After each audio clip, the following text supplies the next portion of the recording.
Our knowledge of Spartacus begins in a place that is unusually dim, even by the standards of the late Roman Republic. We do not possess a memoir, a letter, a speech, or a contemporary Roman dossier written during the revolt itself.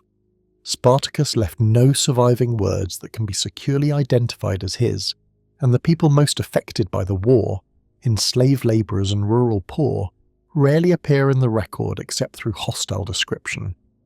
What remains is a thin, uneven stream of later narratives, shaped by authors who wrote for readers with expectations, moral lessons, and political arguments of their own. The main accounts come from writers separated from the events by decades, sometimes by more than a century.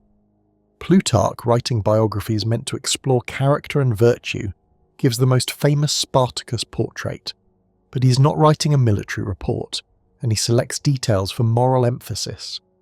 Appian, in his work on the civil wars, treats the revolt as one more symptom of a republic under strain, and he compresses events to fit a larger interpretation. Florus and other epitomators often heighten drama and simplify complexity.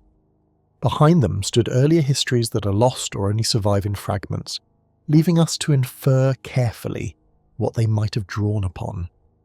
Because of this, many familiar details arrive to us already polished into narrative. A dramatic beginning, a sequence of astonishing victories, a tightening Roman response, and a final catastrophe. These are patterns that ancient historians understood and sometimes preferred. When our sources provide motives, speeches, or private deliberations, we must treat them as literary constructions, not stenography. Even when a statement is plausible, the method of ancient historiography allowed writers to invent speeches that expressed what a person ought to have said. A calm approach is to accept the broad outline, while holding lightly the inner life that later authors assign. There are, however, firm anchor points. The revolt took place in the early 70s before Christ, and it grew from a local emergency into a war that compelled Rome to send serious commanders and disciplined forces. It is also clear that Spartacus was remembered by Romans as a figure of exceptional ability, because the simplest form of dismissal, to call him merely a bandit, never fully succeeds even in hostile hands. Our sources repeatedly grant him practical intelligence, talent for leadership, and a rare capacity to impose order on a violent, desperate following. At the same time, they disagree, and sometimes noticeably, on aims, routes, and the sequence of particular engagements. Material evidence offers only limited correction. Archaeology can illuminate the world in which the war moved, the roads that carried armies, the countryside of villas, farms and pasture, the amphorae and storage jars that carried grain and wine, the ironwork of tools and restraints, and the fortifications typical of Roman field practice. Yet the revolt itself left little that can be securely labelled as its trace, because a mobile force that steals, camps, and moves does not produce the kind of durable public monument that later generations can point to with certainty. The landscape is eloquent, but it does not supply names, intentions, or a clear diary of movement. So this opening chapter establishes a method rather than a full story. We will follow the sources where they agree, we will slow down where they conflict, and we will refuse to fill silence with invented certainty.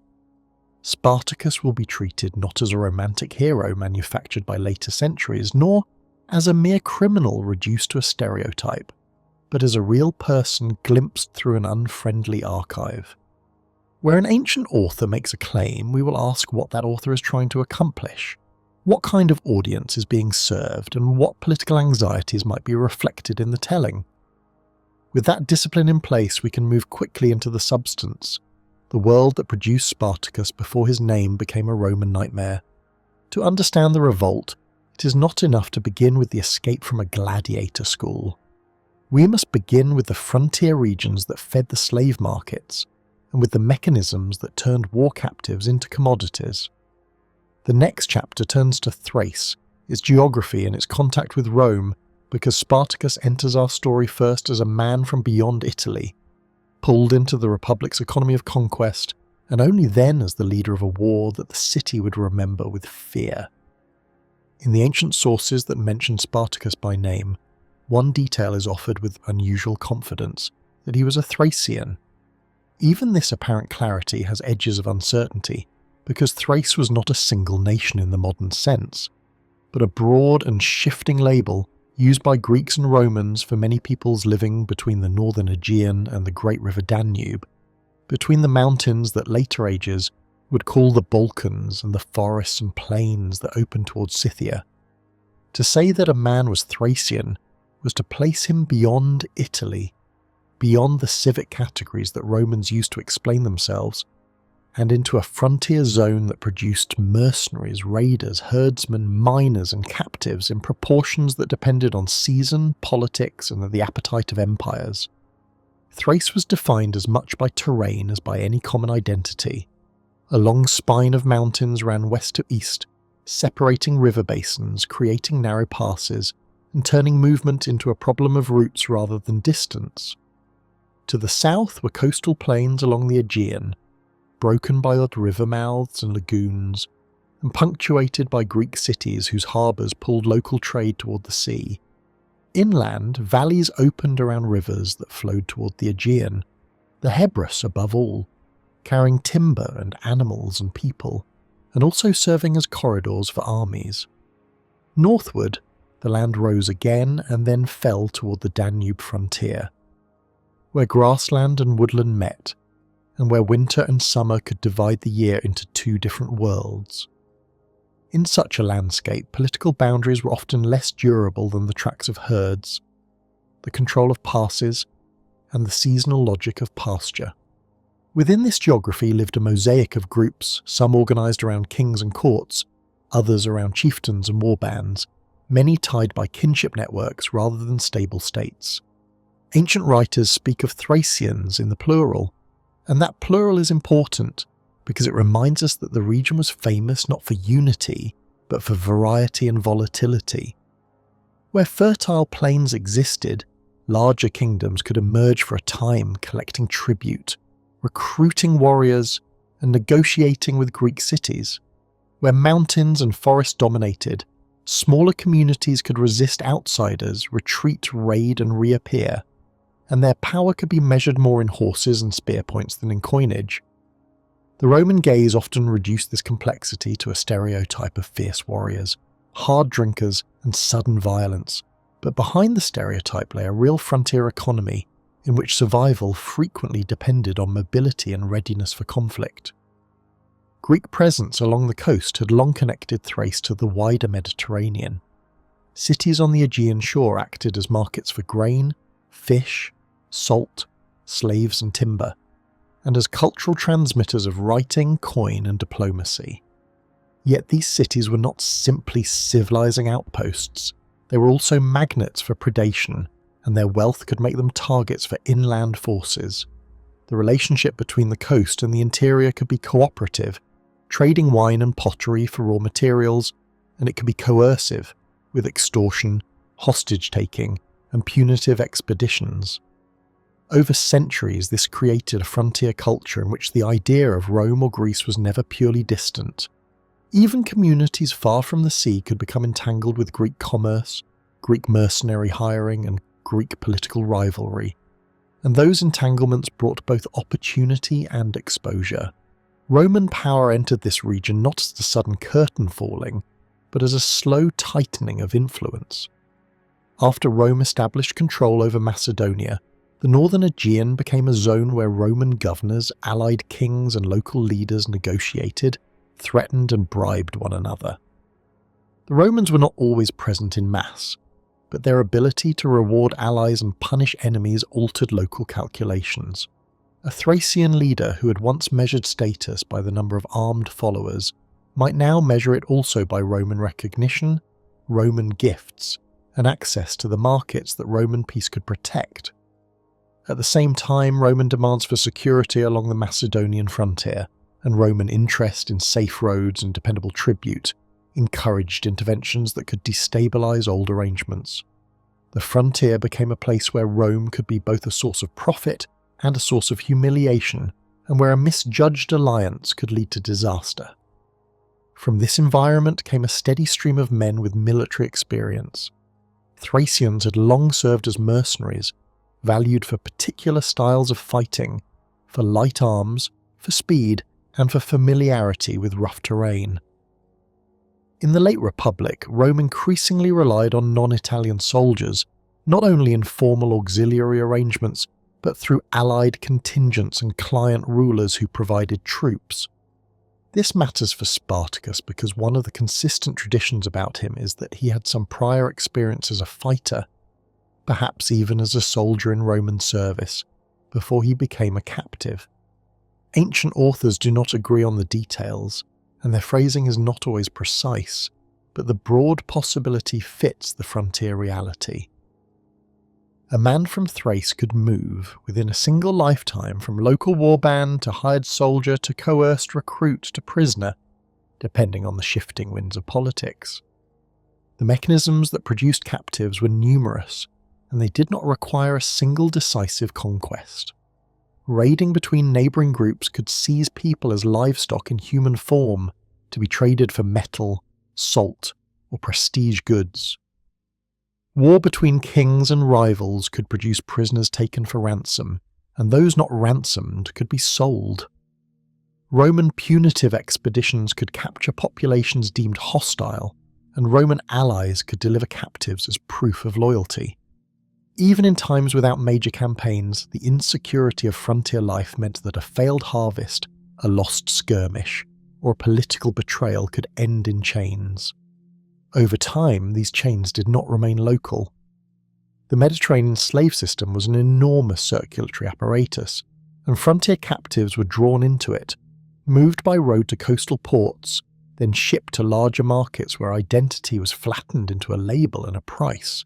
It is important to understand how normal this traffic had become in the 1st century before Christ. Italy was hungry for labour, not only for domestic service in townhouses, but for the intensive agriculture of large estates, the workshops of cities, the mines, and the infrastructure of roads and building projects. Conquest had flooded Roman society with enslaved people for generations, and this abundance changed social expectations. Landowners assumed they could replace a worn-out worker. Entrepreneurs assumed they could purchase trained specialists.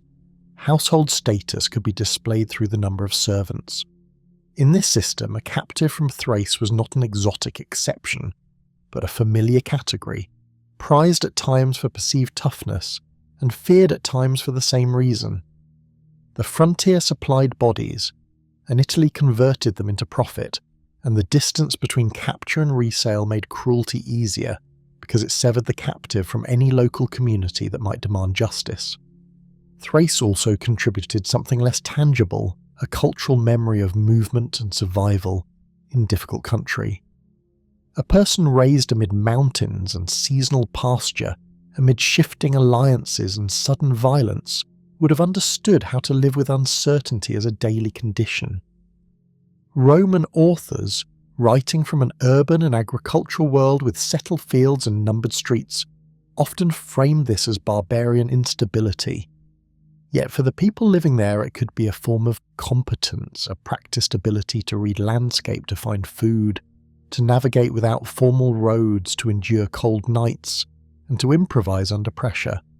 When later narratives depict Spartacus as able to organise flight, sustain a mobile force and exploit terrain, they may be echoing not merely personal genius but a background that made such skills plausible. We cannot prove this from the sources, but we can see how the environment of Thrace created lives in which mobility and resilience were not occasional virtues, but necessities. So when Spartacus appears in Italy as an enslaved man, he carries with him, invisibly, the long history of Rome's relationship with the Balkan frontier.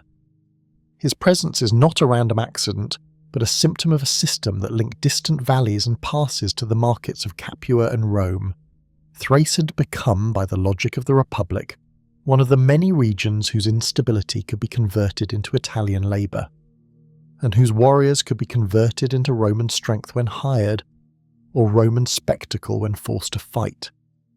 In the next chapter we move from the frontier to the machinery that received its captives, the trade routes, the contracts, the dealers, and the institutions that turned a living person into a commodity. That machinery is the immediate precondition for everything that follows, because without it there is no gladiator school, no escape, and no war that will terrify Rome. Spartacus enters the Roman record already displaced, already renamed by others, already categorized as an outsider whose life can be summarized in a few hard nouns: Thracian, slave, gladiator, rebel. The transition from a free person to a captive is therefore not a single scene we can narrate with certainty, because our sources do not preserve it.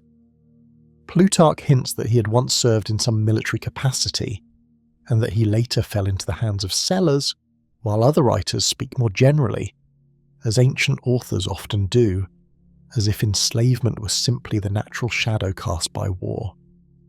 The safest approach is to treat Spartacus as representative of a broader pipeline, one that pulled human beings from frontier regions into Italian ownership through a mixture of violence, opportunity, bureaucracy, and trade. This pipeline had many entry points, and any one of them could produce the same final condition: a person in chains moving southward, no longer protected by kin, law, or community, and now valuable precisely because he can be transferred. On the Balkan frontier, capture was often the immediate arithmetic of conflict.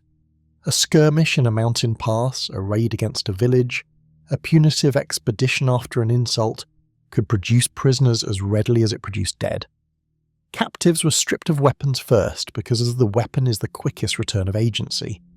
They were then stripped of symbols, cloaks, belts, brooches, rings, any object that carried identity or could be exchanged for help. Binding followed, not always with iron, because rope, leather thongs and twisted plant fibre are lighter to carry and easier to replace, but iron was preferred when the captor could afford its weight.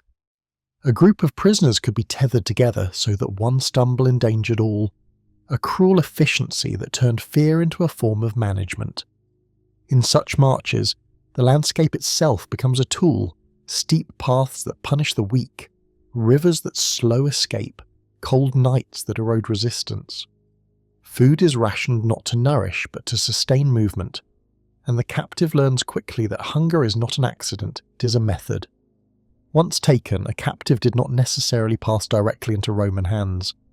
Between a frontier battle and an Italian market stood intermediaries, local chiefs, allied kings, commanders, merchants, and professional dealers. War booty was a language understood by all parties, and prisoners were among the most portable forms of profit. A Roman commander could distribute captives as rewards, sell them to raise cash for pay and supplies, or hand them to an allied ruler to cement loyalty. An allied ruler could do the same, converting enemies and even political rivals into commodities that could be exchanged for Roman favour, weapons and security. The transaction did not require a shared morality, only shared advantage. What mattered was that the captive could be moved, counted, guarded, and presented as a unit of value. At this stage, the person begins to vanish behind logistics. Names are inconvenient, languages are barriers, and the easiest way to categorize a captive is by origin, Thracian, Gaul, Syrian, as if geography were a sufficient summary of a life. For a man like Spartacus, if we accept the ancient suggestion that he had some experience of soldiering, another pathway becomes plausible, a pathway in which service and captivity are not opposites, but successive stations. The late Republic drew on foreign fighters in many ways, through allied contingents, client kings, and ad hoc recruitment in disturbed regions. Such men could be treated as useful while they were obedient, and as disposable when they were not. Desertion, mutiny, or simply belonging to a defeated faction could turn yesterday's auxiliary into today's prisoner. Ancient authors also used the language of banditry broadly, and a frontier man who fought outside Roman control could be called a brigand, even when he was a product of war and politics rather than mere crime. Spartacus was seized after a failed uprising, a local conflict, or a breakdown in relations with Roman authorities. The outcome would look the same from the perspective of Italian buyers. The story of how a man fell is less important to the market than the fact that he has fallen. Beyond war and military discipline, the Mediterranean offered other traps, and among them piracy loomed large in the 1st century before Christ. Coastal raids and kidnappings were not romantic adventures, but a practical industry that treated bodies as cargo. A fishing village at dusk, a traveller on a coastal road, a merchant delayed by weather, could be swallowed into a network that stretched from small coves to major ports. The pirate's logic was ruthless and flexible. If a captive seemed wealthy, ransom was extracted. If not, sale was the default. Even when Roman commanders boasted of suppressing piracy, the habit persisted in quieter forms, because the sea is too wide for perfect control and because demand in Italy remained constant. For someone from Thrace, the Aegean was both a frontier and a highway. A person could move from inland capture to coastal resale and then disappear across water with alarming speed, carried not by fate, but by merchants who understood routes, bribes, and the seasonal rhythms of sailing. As the captive moved toward Italy, violence began to acquire legal clothing. Roman society did not usually pretend that slavery was gentle, but it did insist that it was normal, and it supported that normality with concepts that turned coercion into ownership. A captive became, in Roman terms, a person without civic standing, someone who could be held under the power of a master, and whose labour, body and time could be transferred. The language of ownership was careful because it needed to be. Buyers wanted assurance that a human purchase would not be reclaimed by someone else, and sellers wanted a system that protected their profit. This is where a life becomes paperwork, a declaration of origin, a record of sale, an implied promise about health and behaviour. The captive's identity is flattened into qualities that can be priced: age, strength, skills, scars, and temperament. The Roman state, which could be remarkably sophisticated in taxation and contracts, tolerated the brutal simplicity at the heart of the transaction because it was woven into wealth, agriculture, and status. The journey itself was an education in helplessness. Transport overland meant roads, guard routines, and the steady humiliation of being displayed as a moving possession. Roman roads were hard and deliberate, laid with compacted layers, edged by stones, designed for carts, animals, and troops, not for the comfort of chained walkers. A captive learns the sound of iron rings striking, the rhythm of feet that cannot choose their pace, the way a collar rubs the same place raw each day. Transport by sea was faster and often worse. In a ship's hold, light and air are rationed by architecture rather than intention, and sickness spreads with the logic of crowding. Food becomes more monotonous, water more precious, and the smell of fear and waste becomes constant. Death was not unusual, but it was also not necessarily a scandal. Loss was part of the calculation, because the profits were large enough to absorb it, and because replacement was expected. When the captive finally reached the Italian world, the shock was not only physical but cultural. Italy in the late Republic was a landscape of villas, fields measured and owned, roads with milestones, towns with laws, and a dense sense of hierarchy. For someone taken from a frontier society, the order itself could feel like a kind of net. The slave pens near markets were not always dramatic, but they were deliberately unwelcoming, built for containment and inspection. Bodies were examined like tools, mouths opened, limbs tested, backs inspected for marks of punishment, because the buyer wanted to know not only what the person could do, but how much damage had already been done. Language barriers isolated the newly arrived, and isolation is a powerful reinforcement of captivity. A person who cannot speak is forced into silence, and silence can be mistaken for submission. In that moment, the old life does not end with a speech or a farewell. It ends with a transaction. This is the threshold at which Spartacus, whoever he had been before, becomes the kind of property that can be directed toward a gladiator school.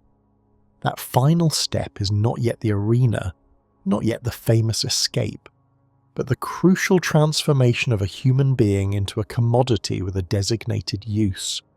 Some enslaved people were purchased for domestic service, some for agriculture, some for skilled labour, some for punishment, and some when they were strong and combative for spectacle. The buyer who selects such a person is already imagining the future body, trained, disciplined, and exhibited. The captive is not asked for consent, because consent is irrelevant to the economic logic. What matters is strength, survivability, and the capacity to be controlled long enough to become profitable. With Spartacus, the sources allow us to see the result, not the acquisition. In the next chapter, we move into the machinery of the slave trade itself, the market practices, the pricing, the contracts, and the cold administrative habits that turn the violence of capture into an ordinary feature of Roman life. By the time a captive reached Italy, violence had already done its work, but the Roman economy required something more enduring than fear. It required conversion, the slow turning of a person into a commodity that could be inspected, guaranteed, financed, taxed, transported, and resold. The slave trade was not a single market stall.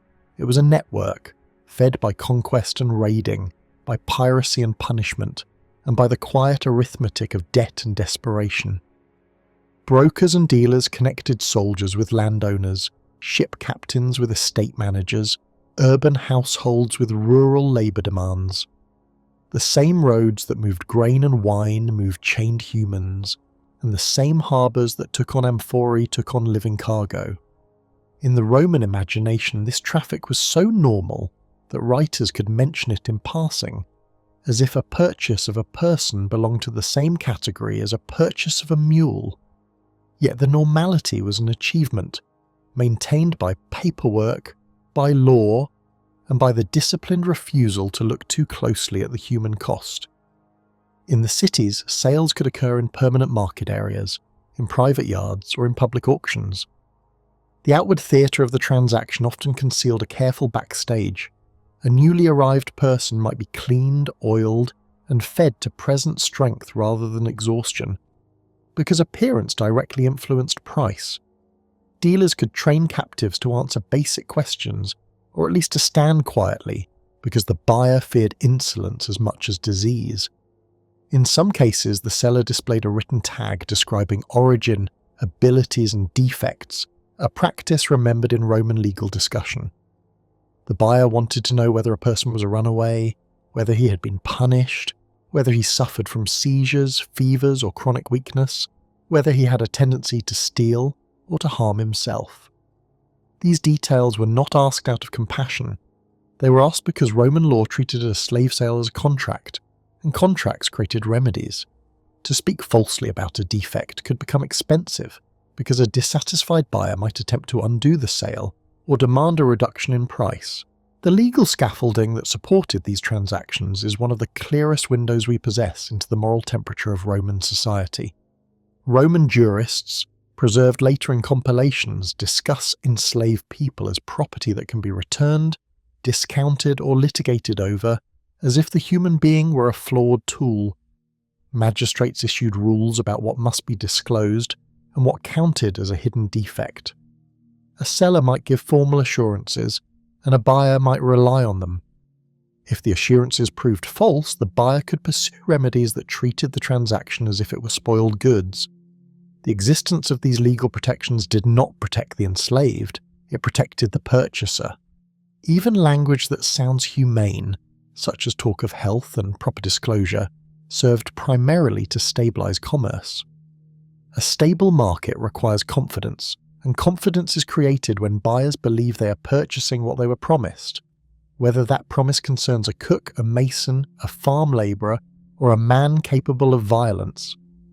In practice, the trade depended on information that was both incomplete and manipulable.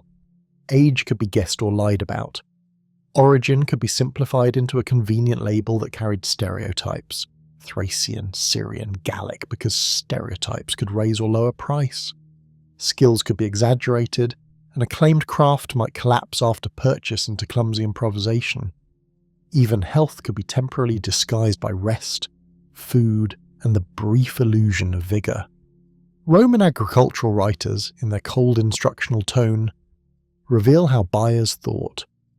They advise inspecting eyes, teeth, gait, posture and breathing, observing whether the body shows signs of endurance or hidden frailty. They recommend suspicion because the market rewarded deception. A person who had been starved might appear calm and compliant, and that calm might be mistaken for character rather than exhaustion. A person who remained silent might be assumed docile rather than simply unable to speak the buyer's language. In this way, the trade turned ignorance into profit, and it trained both buyer and seller to treat uncertainty as a normal cost. Price was never fixed, because a human being was valued not only for what he was, but for what an owner imagined he could become. The simplest labourer, purchased for fields or quarries, was priced closer to replacement cost, the amount an owner would risk on a body expected to wear out. Skilled workers, scribes, accountants, doctors, or craftsmen might command vastly higher prices because their labour could generate revenue or save expenses.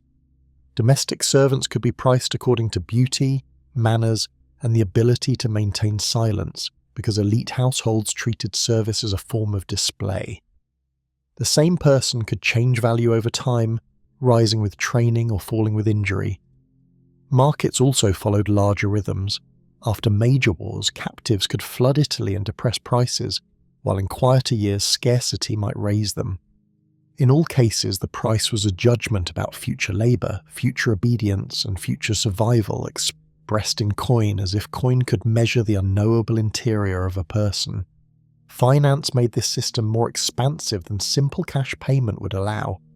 Purchases could be arranged through credit, through guarantors, and through the urban world of money changers and bankers who sat near forums and markets. Large estates and training schools did not always pay from a purse of coins carried to the auction. They could negotiate, promise later payment, and use networks of trust to acquire labour in bulk. The state, too, took its share through customs dues and market taxes, treating the movement of enslaved people as taxable commerce. Contracts, receipts, and records turned a living purchase into an entry in an account book, and account books encouraged a particular kind of cruelty, the cruelty of comparison. The enslaved were compared to livestock, to tools, to rents and yields. A master could calculate whether it was cheaper to feed, punish, or replace. This is why the Roman slave system could be both intimate and industrial. It operated inside households, but it was sustained by impersonal mechanisms that allowed an owner to feel like a manager rather than a captor. Branding and shackling belonged to the same logic of management. Not every enslaved person was branded, and practices varied across owners and regions, but the existence of brands, collars, and inscribed tags is well attested, and their purpose was not only punishment, it was identification and recovery. A collar that named an owner or offered a reward for return treated flight as a predictable expense, and it recruited the surrounding society into enforcement. Chains in transport, locked barracks on estates, and guarded sleeping quarters in training schools served a similar function. They reduced the cost of supervision by substituting iron for attention. Yet these measures also shaped behaviour in ways that mattered for later revolt. A person restrained long enough learns routines, weaknesses, and the limits of guards. A person bought and sold learns that ownership is transferable, that masters can change, that fortune is unstable. The trade did not merely move bodies, it trained minds in the realities of a world where humans were objects until they proved, by violence or escape, that they were not. Within this marketplace, a gladiator school stood as a specialised buyer, and therefore as a specialised judge of value. To purchase a man for spectacle was to invest in training, food, medical care, and equipment. The school wanted strength, resilience, and a temperament that could be controlled. Too docile and the man might be unprofitable in the arena. Too rebellious and he might be unmanageable in the barracks. The school also understood that a gladiator's body could generate revenue repeatedly, and that injury, fear, and death were economic variables. This is one reason Spartacus matters even before his famous escape. If he was directed toward a gladiator school, it suggests that someone saw in him an asset worth developing, not merely a disposable labourer.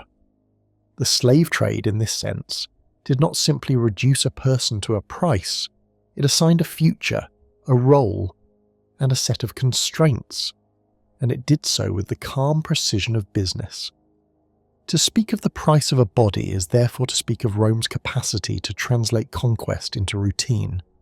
The Republic fought wars that tore apart distant communities, and the profits of those wars flowed into Italy as land, treasure, and human beings. Markets and laws transformed that violent influx into a stable supply of labour, and stability allowed Roman elites to build villas, expand agriculture, and fill cities with servants and craftsmen whose lives were not their own.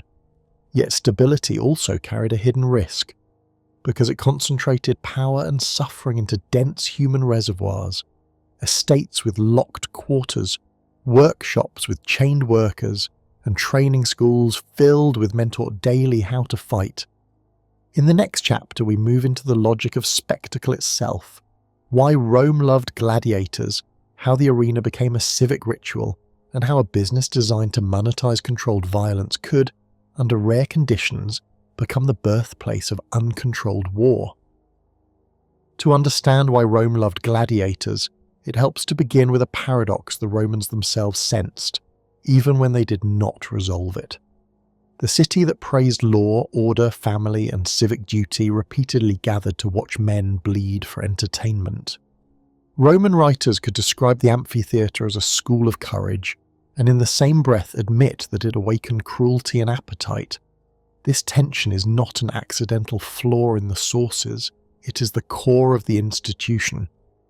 Gladiatorial combat allowed Romans to look at violence through a frame that made it feel controlled, meaningful, and socially useful. The arena promised danger without disorder, death without civil war, and a ritual of dominance in which Rome, seated and ranked, could see itself reflected. Ancient tradition traced the earliest Roman gladiatorial displays to funeral offerings, what the Romans called munera, duties paid to the dead. Later authors place an early example in the Middle Republic, in the 3rd century before Christ, when aristocratic families staged combats at funerals as a form of honour.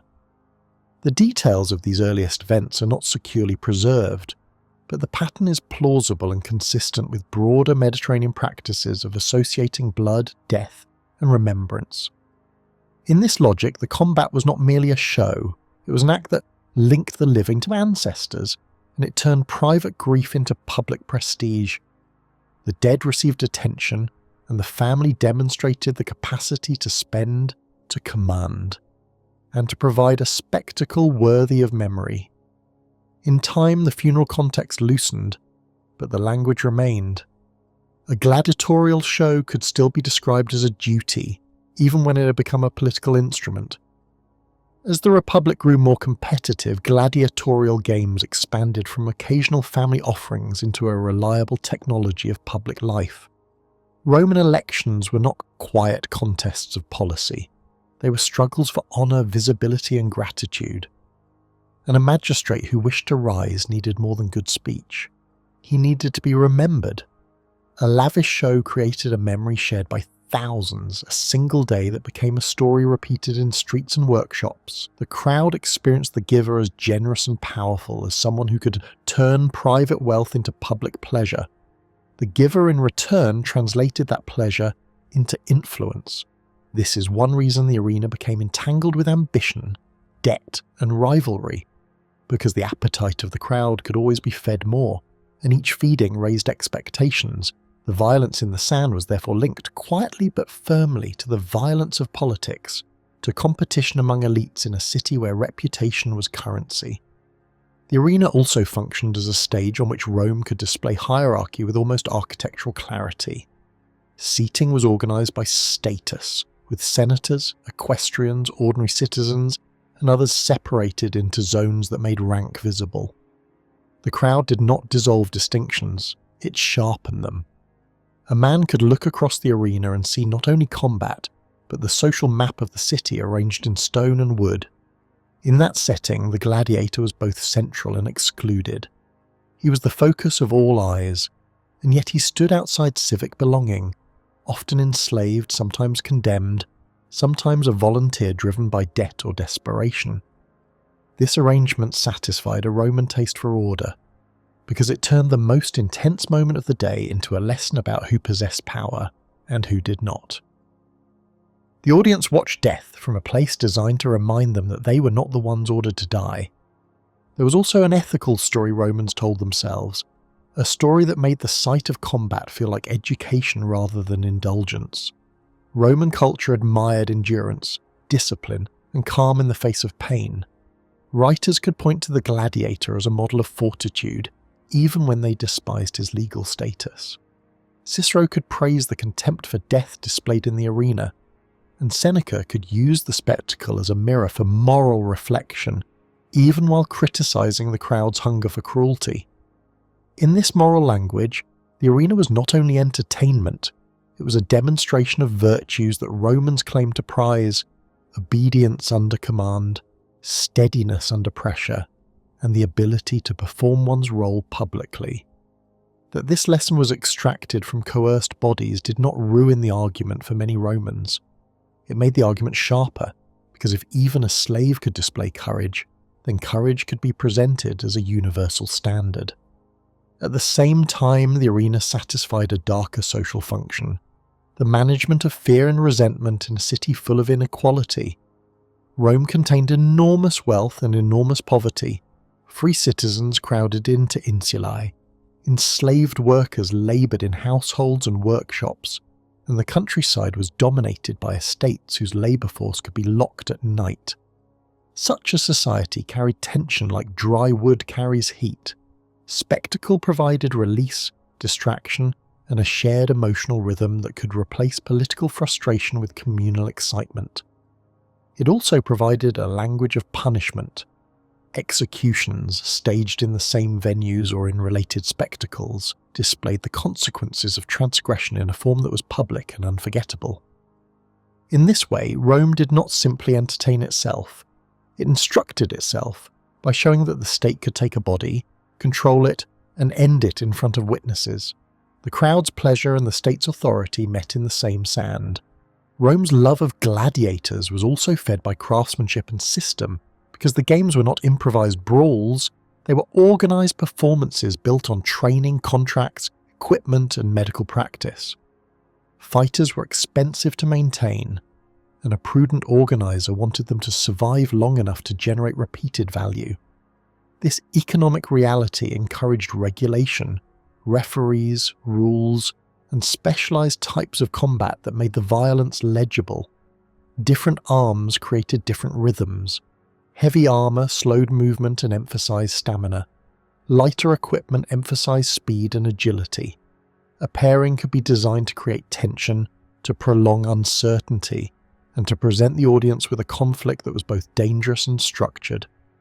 The Romans could therefore experience combat as a kind of controlled engineering, a machine that produced fear and excitement on schedule without collapsing into chaos. The very fact that it was planned made it more acceptable, because planning suggested mastery. The physical setting intensified this feeling of mastery. An amphitheatre was a deliberate container, an oval designed to draw eyes inward and to isolate the action from the surrounding city. Entrances, corridors, barriers, and holding areas made it possible to move people and animals and fighters with efficiency.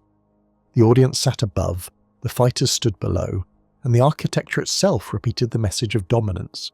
Sound mattered too, because thousands of voices could rise and fall together, creating a collective body made of breath and noise.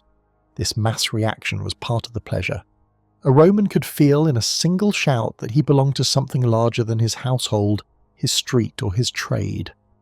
The crowd became a civic organism, and the gladiator's body became the instrument upon which that organism played its emotions: fear, admiration, disgust, pity, and delight. Yet not all Romans loved the games in the same way, and the sources preserve criticism as well as praise. Some moralists describe the arena as corrosive, a place where spectators learned to enjoy suffering and to demand more extreme sights. Philosophers could argue that the habit of watching death hardened the soul. Later Christian writers condemned the games as a celebration of blood and demons, and they recorded, with horror, the way crowds could chant for execution. Even pagan authors sometimes admitted that the boundary between honourable contest and mere slaughter was thin. This disagreement is useful because it shows that the love of gladiators was not simply instinctive. It was cultivated, defended, and occasionally resisted. The very need to justify the spectacle, to claim it taught courage or honoured the dead, suggests an awareness that pleasure alone was an unstable foundation. In the end, Rome loved gladiators because the arena brought together several Roman desires into a single institution. It offered a way to convert wealth into gratitude, and gratitude into power.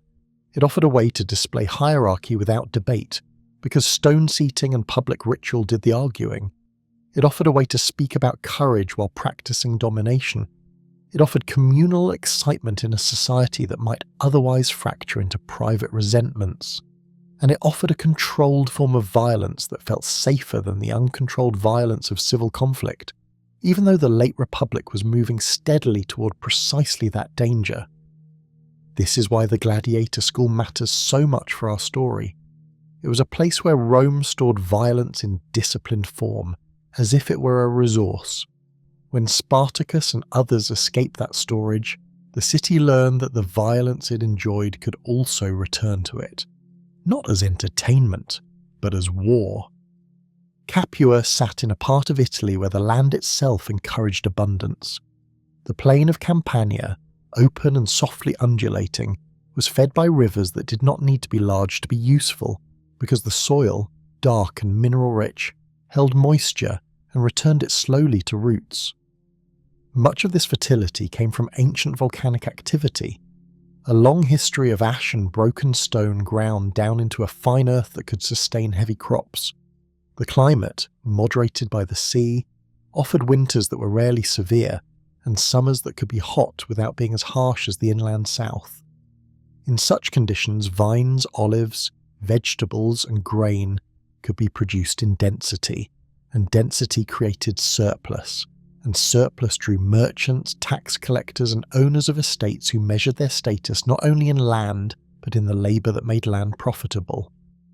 The city also stood close to the great arteries of movement that tied Italy together. Roads in Roman Italy were not merely lines on a map, they were the physical infrastructure of authority, cut into the land with layers of stone and gravel, edged by curbs, marked by milestones, and maintained because armies and taxes depended on them. The Appian Way, running from Rome toward the southern regions, brought traffic past Campania and helped make Capua a node where people, goods, and rumours accumulated. To travel this road was to move through a landscape of farms and villas, of roadside tombs and small shrines, of carts creaking under amphorae and bales, of drovers managing animals, and of officials who could demand papers, payment, or silence. A city on such a road did not need to be a port to be prosperous, because the road itself was a kind of river of commerce. Capua had a reputation in Roman moral language that tells us something about its wealth. Roman authors who preferred an austere self-image sometimes spoke of Capua as soft, luxurious, and dangerously comfortable, an idea that may owe something to older memories of war and rivalry. In the Second Punic War, Capua had famously turned against Rome and aligned with Hannibal, and Rome, after victory, punished and reorganized the city with a harshness meant to discourage other defections. Yet cities do not remain punished forever when the surrounding economy is strong. Over generations, Capua recovered its importance through agriculture and trade, and its elite families, whether old or newly enriched, learned again to build, to sponsor public works, and to cultivate the habits of display that Roman society rewarded. By the early 70s before Christ, Capua was a place where money circulated, where enslaved labour was common, and where entertainment that involved violence was not an exotic import but a local industry. In this environment, a gladiator school made practical sense. Such a school, called a ludus, was at once a business and a prison. It existed to take human beings, usually enslaved and purchased for the purpose, and transform them into trained performers of controlled combat. The owner, often called a lanista, invested in bodies as a farmer invests in seed, not to nurture life for its own sake, but to harvest profit from a predictable cycle. The lanista acquired fighters through the slave markets and through private deals, and then leased them out to the sponsors of games, men who needed spectacle to gain popularity and prestige. In return, the school received payment, and sometimes additional gifts and protection, because an institution that trained violent men could also be feared. The school therefore had to be both visible and hidden, visible enough to attract contracts, hidden enough to prevent escape, scandal, or rivalry. The ancient tradition places Spartacus in the school of a man named Lentulus Batiatus, located at Capua. Even here, where a name seems precise, caution remains useful, because our sources are not administrative documents, and they often preserve names because a name makes a story feel anchored. Still, the general picture is clear. The school held a population of men who were legally powerless but physically dangerous, housed together, fed together, trained daily, and kept under guard. This meant the building itself had to be designed around containment and routine. High walls, barred openings, controlled gates, and interior courtyards were not aesthetic choices, they were security technologies. The school was also a workshop because it needed equipment, repair and storage, helmets to be maintained, shields to be resurfaced, wooden practice weapons to be replaced, leather to be cut and stitched, and the many small fittings, straps, buckles and padding that turned metal into wearable armour. Inside such a place, the daily rhythm was dominated by management. A gladiator was a valuable asset, and value demanded care that could look from a distance almost humane. The school provided food in quantity because a weak fighter was an unprofitable fighter. It provided medical attention because wounds were common and infections threatened investment. It maintained training schedules because untrained violence was chaotic and therefore risky to sell. Yet this care existed alongside harsh coercion, because the school could not allow its population to think of itself as a community capable of choice.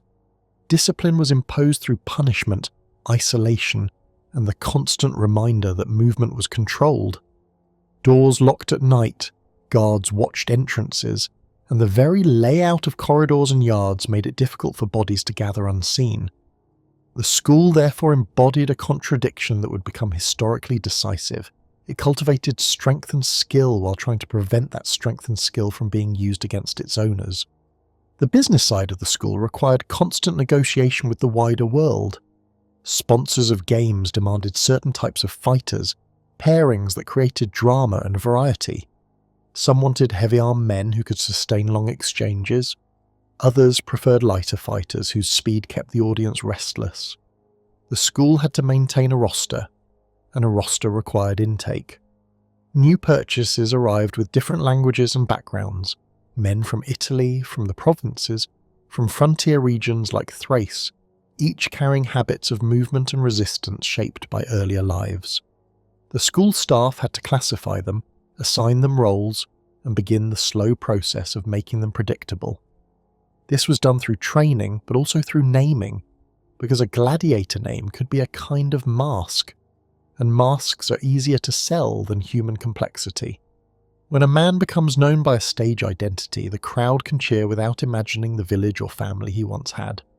Capua also offered the surrounding infrastructure that made this industry sustainable. Campania had towns with amphitheatres and a culture of public entertainment, and its proximity to Rome meant that fashions and expectations travelled quickly. Roads allowed the transport of fighters, equipment and guards to nearby venues. Farms and estates supplied grain, oil and wine that could feed a large captive population without drawing attention, because enslaved mouths were already a normal part of the regional economy. Craftsmen in a prosperous area could produce and repair the specialised gear that combat required. Even the presence of other enslaved labourers in household and agricultural settings created a social background in which a gladiator school did not appear as a monstrous anomaly, but as one more institution built on coerced bodies. The horror of it was diffused by familiarity, and familiarity is one of the most powerful anaesthetics in history. In the end, the gladiator school at Capua was a concentrated miniature of Roman power. It took the products of conquest and trade, human beings stripped of legal standing, and it turned them into a spectacle that reinforced hierarchy and fed political ambition. It relied on the fertility of Campania, the roads of Italy, the contracts of Roman law, and the collective appetite of crowds. It also contained within its walls a quiet structural danger, because it assembled men who were physically trained, accustomed to discipline, and surrounded daily by reminders of captivity. When such men escaped, they did not flee as isolated individuals. They fled as a group already shaped by routine, already aware of chains and keys, already familiar with weapons and fear. In the next chapter, we move into the practical process by which a school attempted to manufacture fighters, the diet, drills, medical attention, and the subtle techniques of control that sought to turn dangerous men into profitable performers. To train a gladiator was to take a living body, already marked by capture and sale, and reshape it into a reliable instrument of spectacle. The transformation began with enclosure and routine. A gladiator school imposed time as a form of control, waking, washing, eating, drilling, resting, drilling again, sleeping behind locked doors.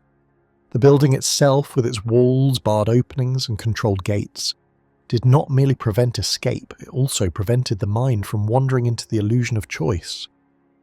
Within those walls, the days became similar enough that guards could notice deviation, and instructors could measure progress.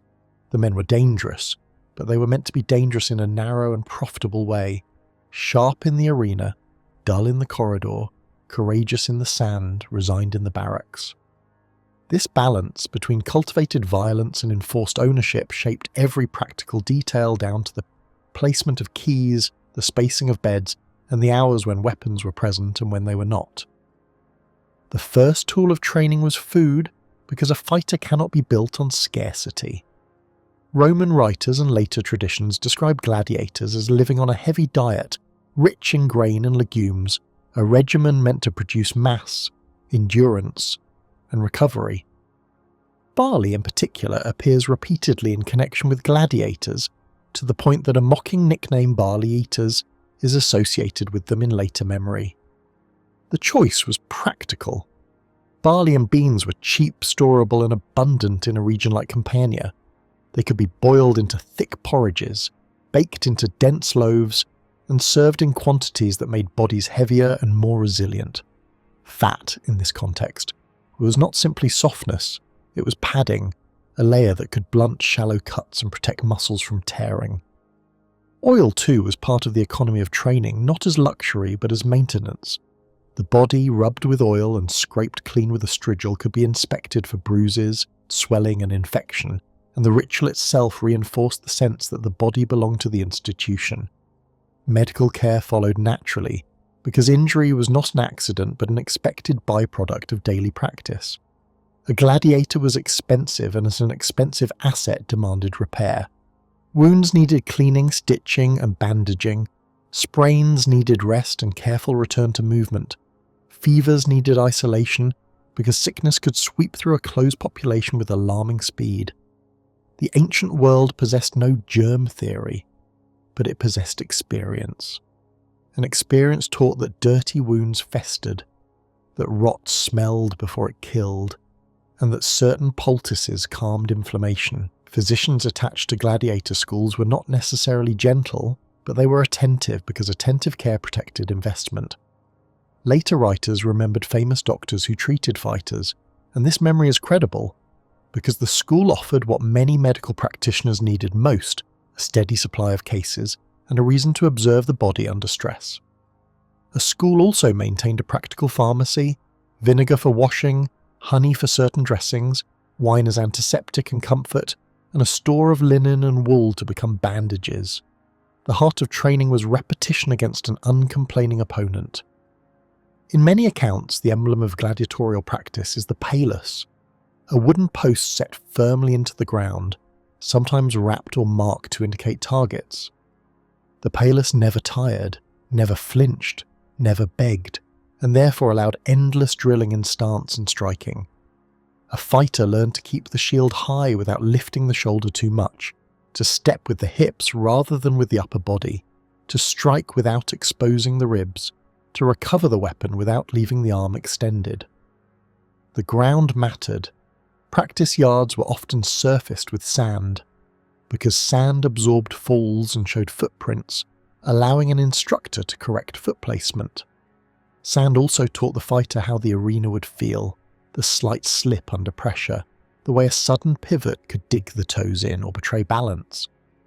The drills were slow at first, almost monotonous, because speed without form produces injury and disobedience, and the school wanted neither. Practice weapons were deliberately heavier than those used in performance, a simple method of creating strength through load. A wooden sword shaped like a blade but blunt and thick forced the arm and shoulder to work harder with each swing. A shield used in drill could be weighted, so that the fighter developed endurance in holding it high for long periods. The school understood fatigue as a teacher, because fatigue reveals bad habits, dropped guards, careless steps, and wandering attention. Instructors, often experienced fighters themselves, corrected these faults with the authority of expertise and the threat of punishment. They trained fighters not only to strike but to obey signals. In the arena, a bout might be stopped, separated, resumed, and its pace shaped by officials. A gladiator who could not respond instantly to command endangered the performance and the profits. Therefore, training included the art of stopping, of stepping back, of holding a posture under scrutiny, and of presenting readiness without breaking discipline. A gladiator school also specialized fighters into types, because the crowd's pleasure depended on variety and contrast. This specialization required a second layer of drilling specific to equipment. The man trained for a large shield learned how to hide behind its curve, how to advance with it as a moving wall, and how to strike around its edge. The man trained for lighter protection learned to rely on distance, speed, and timing to make the opponent feel heavy and late. Helmets restricted vision and hearing, and therefore the school taught fighters to move under constraint, to understand how metal narrowed the world. Armor chafed, straps loosened, sweat made grip slippery, and so training included the small, unglamorous craft of adjustment, tying, tightening, and checking gear. The school maintained racks of equipment, each piece marked, stored, repaired, and issued under supervision, because the institution could not allow weapons to circulate freely among men who might turn them inward. Sparring brought all these elements together, but it was carefully controlled. The goal was to create realism without creating losses that could not be recovered. Pairs were matched under watch, sometimes with protective padding, sometimes with blunt weapons, sometimes with rules that limited targets or required certain sequences. Referees or trainers intervened quickly because a fighter who was injured in training could not be leased out for a paying show. Yet the school also knew that too much softness produced false confidence. The body must learn the shock of impact, the sting of a strike, the disorientation of a fall. The mind must learn to continue under pain. Therefore, the school calibrated violence like a craftsman calibrates a tool, increasing intensity when the fighter could endure it, reducing it when the risk to investment became too high. This calibration is one reason gladiators could appear in ancient moral commentary as disciplined rather than savage. Their violence was practiced inside a framework that demanded control.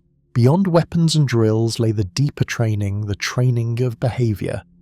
A school depended on compliance, and compliance was built from rewards and fear. A fighter who progressed could receive better food, a less crowded sleeping place, a promise of favourable pairings, or small privileges that made captivity feel less absolute. A fighter who resisted could be beaten, isolated, deprived, or placed under harsher restraint. The institution sought to prevent solidarity. Men were housed together, which encouraged bonds, but those bonds were dangerous. So supervisors watched for gatherings, whispers, shared planning. The routines of inspection, counting, and roll call turned the group into an inventory. Even leisure, if allowed, could be shaped, keeping men exhausted enough to sleep, entertained enough to reduce restlessness, and separated enough to prevent leadership from forming. Yet leadership still formed because humans form it under pressure. Training schools created hierarchies among the fighters, veterans, newcomers, men respected for courage, men feared for temper, and those quiet observers who learned the building's habits better than the guards did. The psychological theatre of the arena also entered the school early. Gladiators were taught how to appear, how to walk into view without hesitation, how to hold the body so that the crowd could read confidence. They learned to manage breath, because breath becomes visible in posture, and posture becomes visible to thousands. They learned to accept noise, because noise can startle even a brave man, and a startled man makes mistakes. The school's instructors understood that the crowd's pleasure depended on clarity. A fight that looked confused or timid disappointed the audience. Therefore, training included the art of making actions legible, raising the shield at the right moment, stepping forward when one should step forward, turning so that the opponent and the audience could see what is happening. This did not necessarily require theatrical exaggeration, but it required awareness that combat in the arena was not private survival, it was public performance, and performance changes behaviour in subtle ways. All of this explains why a gladiator school was both a profitable enterprise and a latent danger. It gathered men who'd been stripped of legal personhood, then fed them well, taught them discipline, trained them to endure pain, and familiarised them with weapons and the psychology of confrontation. The school tried to keep this power directed outward, toward the arena, but power is not a liquid that stays neatly in its vessel.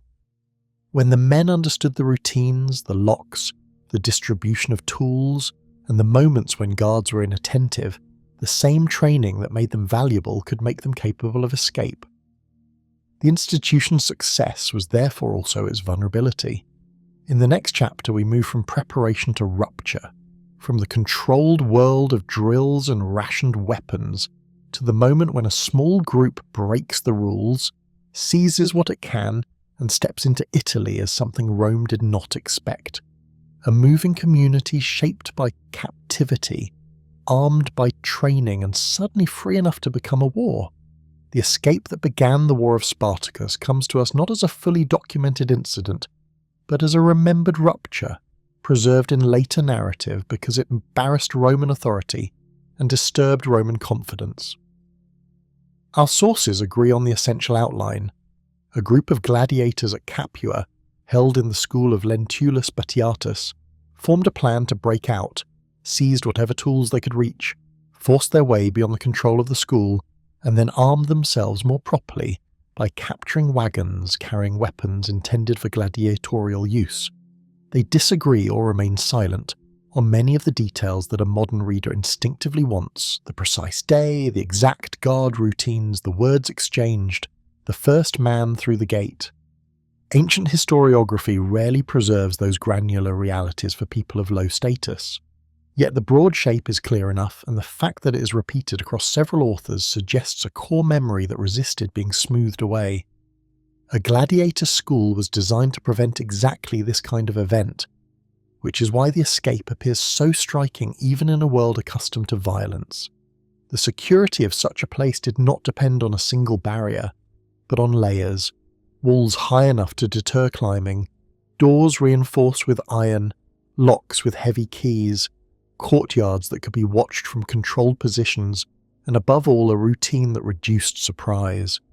The men were counted, separated, and kept exhausted. Weapons were stored under supervision, and training arms were often blunted or heavier than true weapons, useful for drill but less useful for sudden killing. Guards and staff were accustomed to dominance, but dominance can dull attention, because a closed institution begins to feel like a stable container. Small indulgences, a workshop left open, a kitchen accessible at predictable hours, a gate unlocked briefly for deliveries, could become the thin points in the structure. In such environments, rebellion often grows not from one dramatic moment, but from accumulated observation, the patient study of habit. The ancient accounts suggest that the plan was at first broader than the escape that actually occurred. There is a recurring idea that a larger number intended to act, but that the conspiracy was discovered, forcing a smaller group to move quickly. This too fits the practical logic of captivity. A plot shared too widely becomes fragile, because fear, ambition, and exhaustion all distort loyalty. A school also contained men of varied origins and rivalries, and solidarity could be real without being complete. When discovery or suspicion arrived, speed became more valuable than perfection. The group that escaped is commonly given as roughly 70, sometimes a little more, sometimes a little less, a number small enough to move rapidly, but large enough to dominate unarmed staff and to deter immediate pursuit. In this moment, the institution's purpose became inverted. The school had trained men to act together under command, and now that training could be turned against the school itself. The first weapons, as our sources emphasise, were improvised. They mention kitchen tools, the heavy instruments of feeding and butchery, items that can cut and stab without being designed for war. Such tools are easy to underestimate until one considers their construction. A cleaver is a wedge of iron or steel with a thick spine, made to split joints and bone. A meat hook concentrates force into a point, and a spit can become a spear when the hand grips it with intent. In a large kitchen, the weight of these tools is not ornamental, it is functional, because lighter blades tire the arm and fail against tough material. Even a wooden club, if cut from hardwood and swung by a trained fighter, can crush. The early phase of the escape, therefore, did not require military equipment, only resolve, coordination, and a sudden reversal of fear. A guard expecting obedience is often less ready than a prisoner expecting violence, and a few seconds of surprise can decide a gate. The crucial transition from improvised violence to organised armed force is described through the capture of wagons carrying gladiatorial weapons. This detail appears in several accounts and is plausible in a city like Capua, where the movement of equipment for games and training would have been normal. A wagon load of arms was a concentration of value on wheels, helmets, shields, greaves, swords and other gear, designed not for farm work but for combat. Such equipment was crafted to endure impact, with metal shaped and riveted, leather cut and stitched, and wood faced and reinforced. To seize it was to step from desperate flight into the beginnings of an army, because a shield changes the geometry of survival, and a helmet changes the willingness to close distance. It also changed morale. Men who had left the school as fugitives could now look at their own hands and see objects associated with dominance. The weapons were familiar because the school had taught their use, but now they were possessed rather than borrowed. At this stage, the sources begin to name leadership, though they do not present us with a single clear council or fixed hierarchy.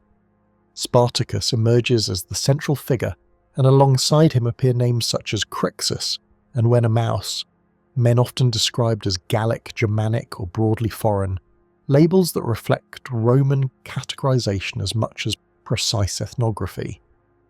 The presence of multiple leaders is important, because it suggests that the early movement was not simply the extension of one will, but a coalition formed in motion.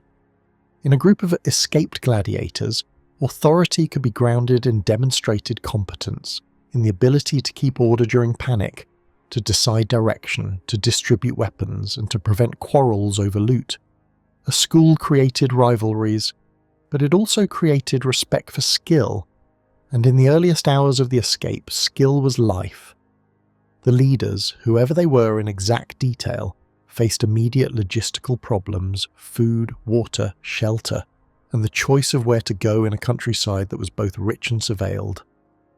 The first instinct of many fugitives is distance, but distance is not always safety. Roads are watched, and travellers are questioned, and the presence of armed strangers draws attention. The group therefore needed terrain that could protect them while they gathered strength. The ancient tradition places their first significant refuge on Mount Vesuvius, not the famous volcano of the later imperial eruption, but a mountain whose slopes were then cultivated, with vineyards and patches of woodland, and whose height provided sightlines across the Campanian plain. The choice is coherent. Vesuvius lay within reach of Capua, close enough to be accessible to men moving quickly on foot, and yet steep enough to deter casual assault. A mountain offers water in springs and runoff, caves and folds for concealment, and the psychological advantage of height, which allows a smaller force to appear larger. It also offers a boundary between the known world of roads and the less ordered world of rock and scrub, where a trained city force can feel clumsy. Rome's early response, as the sources portray it, was hesitant and inadequate, and this too reflects the social assumptions built into the Republic. Runaway slaves were expected, punished, and forgotten. Even when violence occurred, the initial tendency was to treat it as a policing problem rather than a war. Local authorities and nearby commanders could attempt to contain the disturbance with small forces, militia, or detachments not chosen for skill but for availability. This underestimation created space. A group of gladiators, hardened by training, accustomed to violence, and led by men who understood discipline, could defeat improvised opponents who lacked cohesion. Each successful clash had a multiplying effect. Victory provides arms, supplies, and reputation. News travels faster than men. Rural enslaved workers, hearing that fugitives had beaten Roman forces, could begin to believe that flight was not only possible but meaningful. Free poor men, displaced by economic pressure, might also be drawn toward a movement that promised loot and reversal. Thus, the escape was not merely a change of location. It was an ignition that began to attract fuel from the countryside. It is important, however, to resist the temptation to turn this moment into a fully formed ideology. Our sources do not give us manifestos, they give us movement, improvisation, and the steady logic of survival. In the earliest phase, the escaped men needed to eat, and eating required taking, because no market would willingly supply them once fear and rumours spread. They needed to prevent collapse into argument, because argument in a fugitive band becomes death. They needed to decide whether they were running toward freedom beyond Italy or toward opportunity within it, a question that would later haunt the revolt and divide its leaders. What began in a courtyard at Capua therefore expanded into a social experiment conducted under extreme pressure, a community made from men stripped of legal identity, now forced to invent new forms of belonging on the move. The escape in this calm light becomes less a single dramatic leap and more a threshold, the moment when Rome's controlled violence escaped its container and began to reshape the landscape around it. The first days after the escape were shaped less by heroism than by the ordinary physics of flight.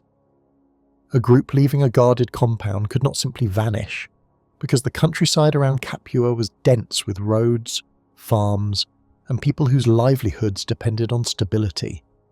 Even before any Roman force arrived in earnest, news travelled along familiar channels, cart drivers speaking at roadside wells, estate managers sending messengers, townsmen hearing rumours from gatekeepers. The fugitives therefore faced a fundamental problem. Distance alone did not equal safety, because movement along the obvious routes made them visible. To remain alive, they had to move like people who were being counted, even when no one was yet counting them properly, choosing paths that avoided checkpoints of habit, and timing their marches to the rhythms of labour, when free men were in the fields and the roads were busiest. The Campanian plain offered abundance, but abundance created exposure. Vineyards and orchards meant hedged boundaries, ditches, and watchful labour, and large estates meant overseers who understood theft and feared disorder. Food could be taken, but taking required time, and time allowed pursuit. In such a landscape, the fugitives likely relied at first on what could be carried: grain, dried fruit, salted scraps, whatever could be seized quickly from storehouses or wagons without becoming trapped. Water was both easier and harder than it seems. Streams and irrigation channels existed, but they were often close to habitation, and wells were social places. A group of armed strangers at a well is a signal, not a secret. So the early days would have involved constant calculation, drink quickly, refill what containers they had, move again, and accept that thirst was sometimes safer than visibility. As they moved, the escaped gladiators had to become a community faster than most communities ever do. The school had trained bodies, but it had not given freedom, and freedom immediately demanded decisions about leadership, discipline, and distribution. Weapons taken in the escape were not only tools for fighting, they were the basis of internal order, because a group with weapons must decide who holds them, who guards them, and what happens when a man refuses instruction. Our sources do not preserve the details of these decisions, and we should not pretend to know them. Yet the problems are unavoidable. A band that argues over loot breaks apart, and a band that breaks apart is hunted down in fragments. This is one reason later authors present Spartacus as capable of imposing order, because without some form of order, the movement would have ended as a brief local disturbance rather than the beginning of war. Language and origin complicated everything. The men were not a single people with a shared past, but a collection of captives, many foreign, many unable to speak Latin fluently, some perhaps sharing Greek as a bridge, others relying on gestures, borrowed words, and the quick grammar of necessity. In such conditions, trust is slow and misunderstanding is fast. Yet shared captivity can also create a kind of immediate solidarity, because everyone knows what the walls meant and what the locks meant. The first days on the run would have forced them to invent simple rules: when to march, when to rest, when to post watchers, how to respond if someone tried to flee alone, how to treat those who lagged behind. Even the arrangement of sleeping places becomes a political choice. Who sleeps near the weapons? Who sleeps near the edge of the camp? Who is trusted to keep watch while others close their eyes? The countryside itself offered both assistance and threat, because not everyone in Campania had the same reason to fear fugitives. Enslaved labourers on estates could see in the escaped men a rare proof that the master's power was not absolute. Some might bring food, give directions, or quietly join, especially if they believed the movement could protect them from the immediate consequences of flight. Free poor men, shepherds, charcoal burners, seasonal workers could also be drawn toward a band that promised plunder, or simply offered a place in a world that had not offered them much. At the same time, betrayal was as plausible as help. A frightened villager might run to the nearest authority. An estate manager might send riders to alert Capua. Rewards for information, even if not formally announced at first, were a familiar practice, and the promise of favour can make a neighbour into an informer. The fugitives had to live with this uncertainty, never sure whether a hand extended with bread carried fear or calculation. Terrain became their first true ally, because terrain does not report to magistrates.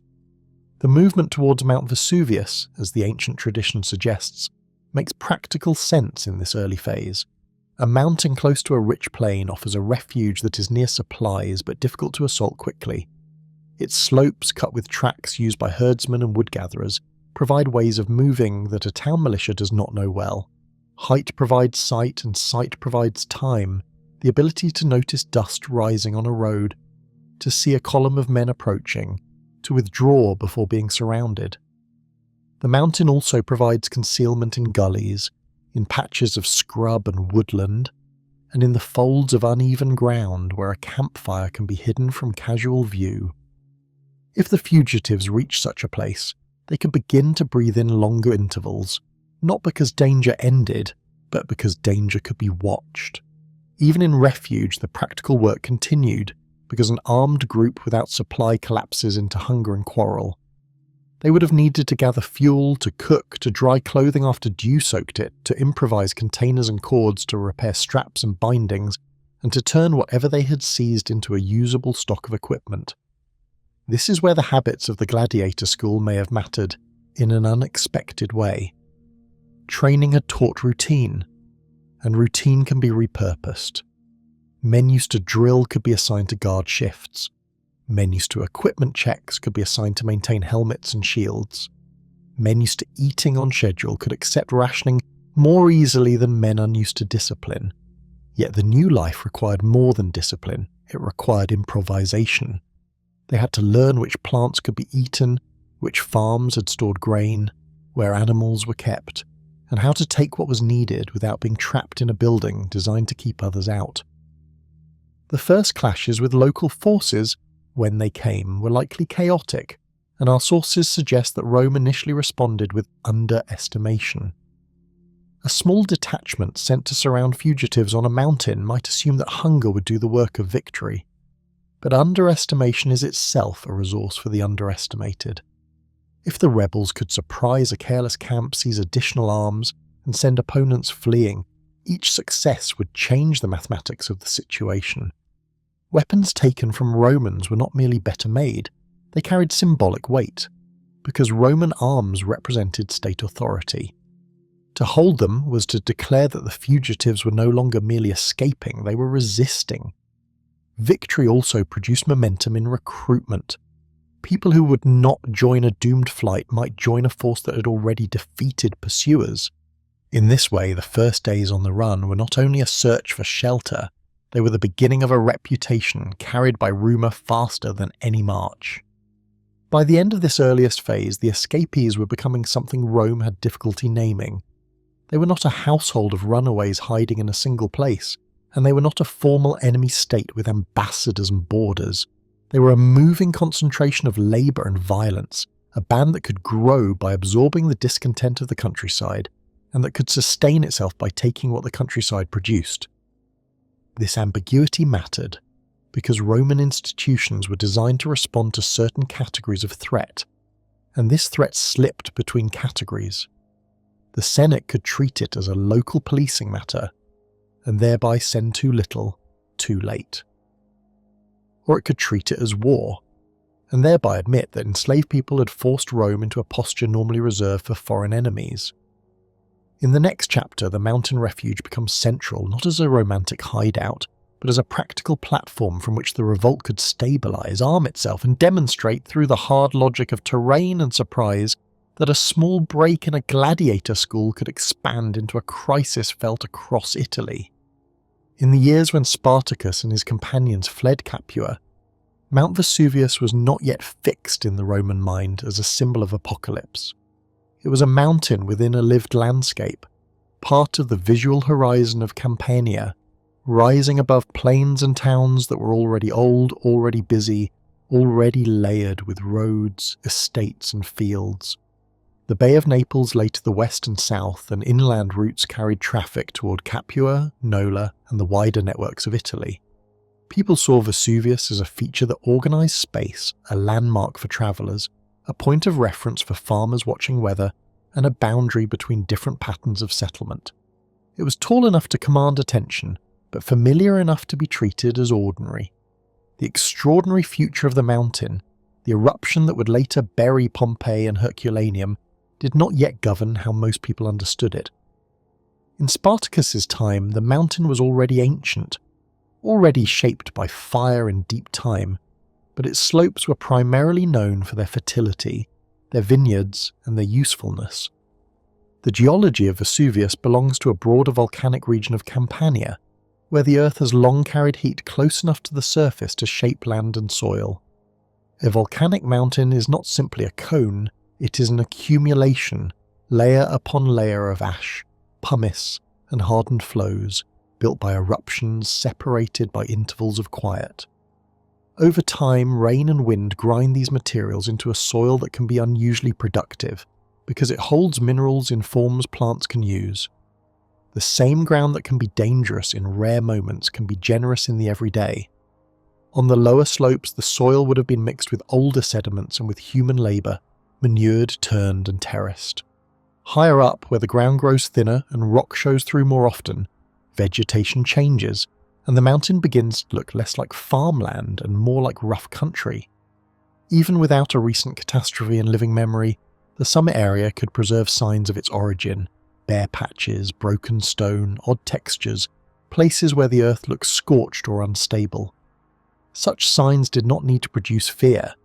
In an ancient world accustomed to strange landscapes, they could be accepted as part of the mountain's character. The slopes of Vesuvius in this period were not empty wilderness. They were worked, parcelled and watched, though not with the same density as the plain. Vineyards were especially suited to this kind of ground. Vines tolerate rocky soils, they can be trained along terraces, and they reward careful attention with a product that stores well and travels far. Wine in Roman Italy was not merely a luxury, it was a staple of trade, a component of diet, and a marker of status, carried in amphorae that circulated through markets and ports. To cultivate vineyards on a mountain slope required infrastructure. Terraces had to be cut and supported, sometimes with stone retaining walls. Paths had to be maintained for workers, donkeys and carts where possible. Pruning and harvesting demanded seasonal labour, and seasonal labour created patterns of movement that a watchful fugitive could study. There were also orchards and small fields in suitable pockets, and grazing where slopes were too steep for intensive cultivation. The mountain's productive skin was therefore tied into the same economy that made Capua wealthy. Water on a mountain is never merely a presence, it is a system. Rain runs off quickly on steep ground, cutting channels, gathering in gullies, and sinking into porous layers that can feed springs lower down.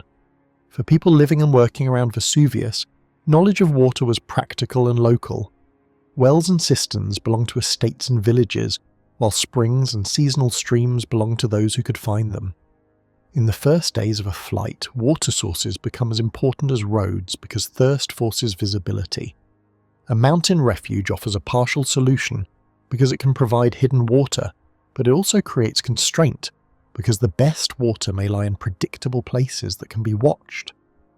The slopes of Vesuvius were crossed by tracks used by herdsmen and wood-gatherers, tracks that often follow the logic of water and gradient rather than the logic of straight lines. Such tracks are easy to lose if you do not know the terrain, and easy to exploit if you do. This is part of why a mountain can shelter a small force against a larger one, not by magic but by complexity. The shape of Vesuvius also mattered tactically, because height turns geography into information. From elevated ground, the plain becomes a map of movement. Dust rising from a road can be seen from far away.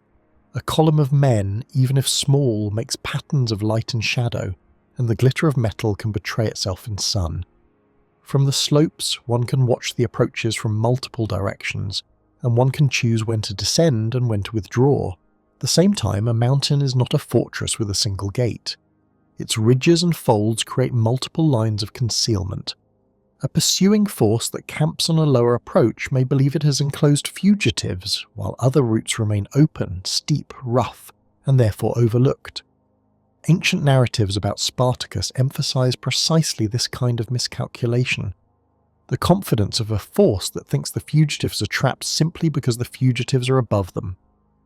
On volcanic ground, with broken surfaces and sudden drops, the difference between trapped and concealed can be the difference between one known path and one unknown gully. The human landscape around Vesuvius also shaped its meaning. Towns such as Pompeii and Herculaneum, along with smaller settlements and villas, formed a ring of habitation tied to agriculture and trade. These communities lived with the mountain as backdrop, and they drew profit from its fertility.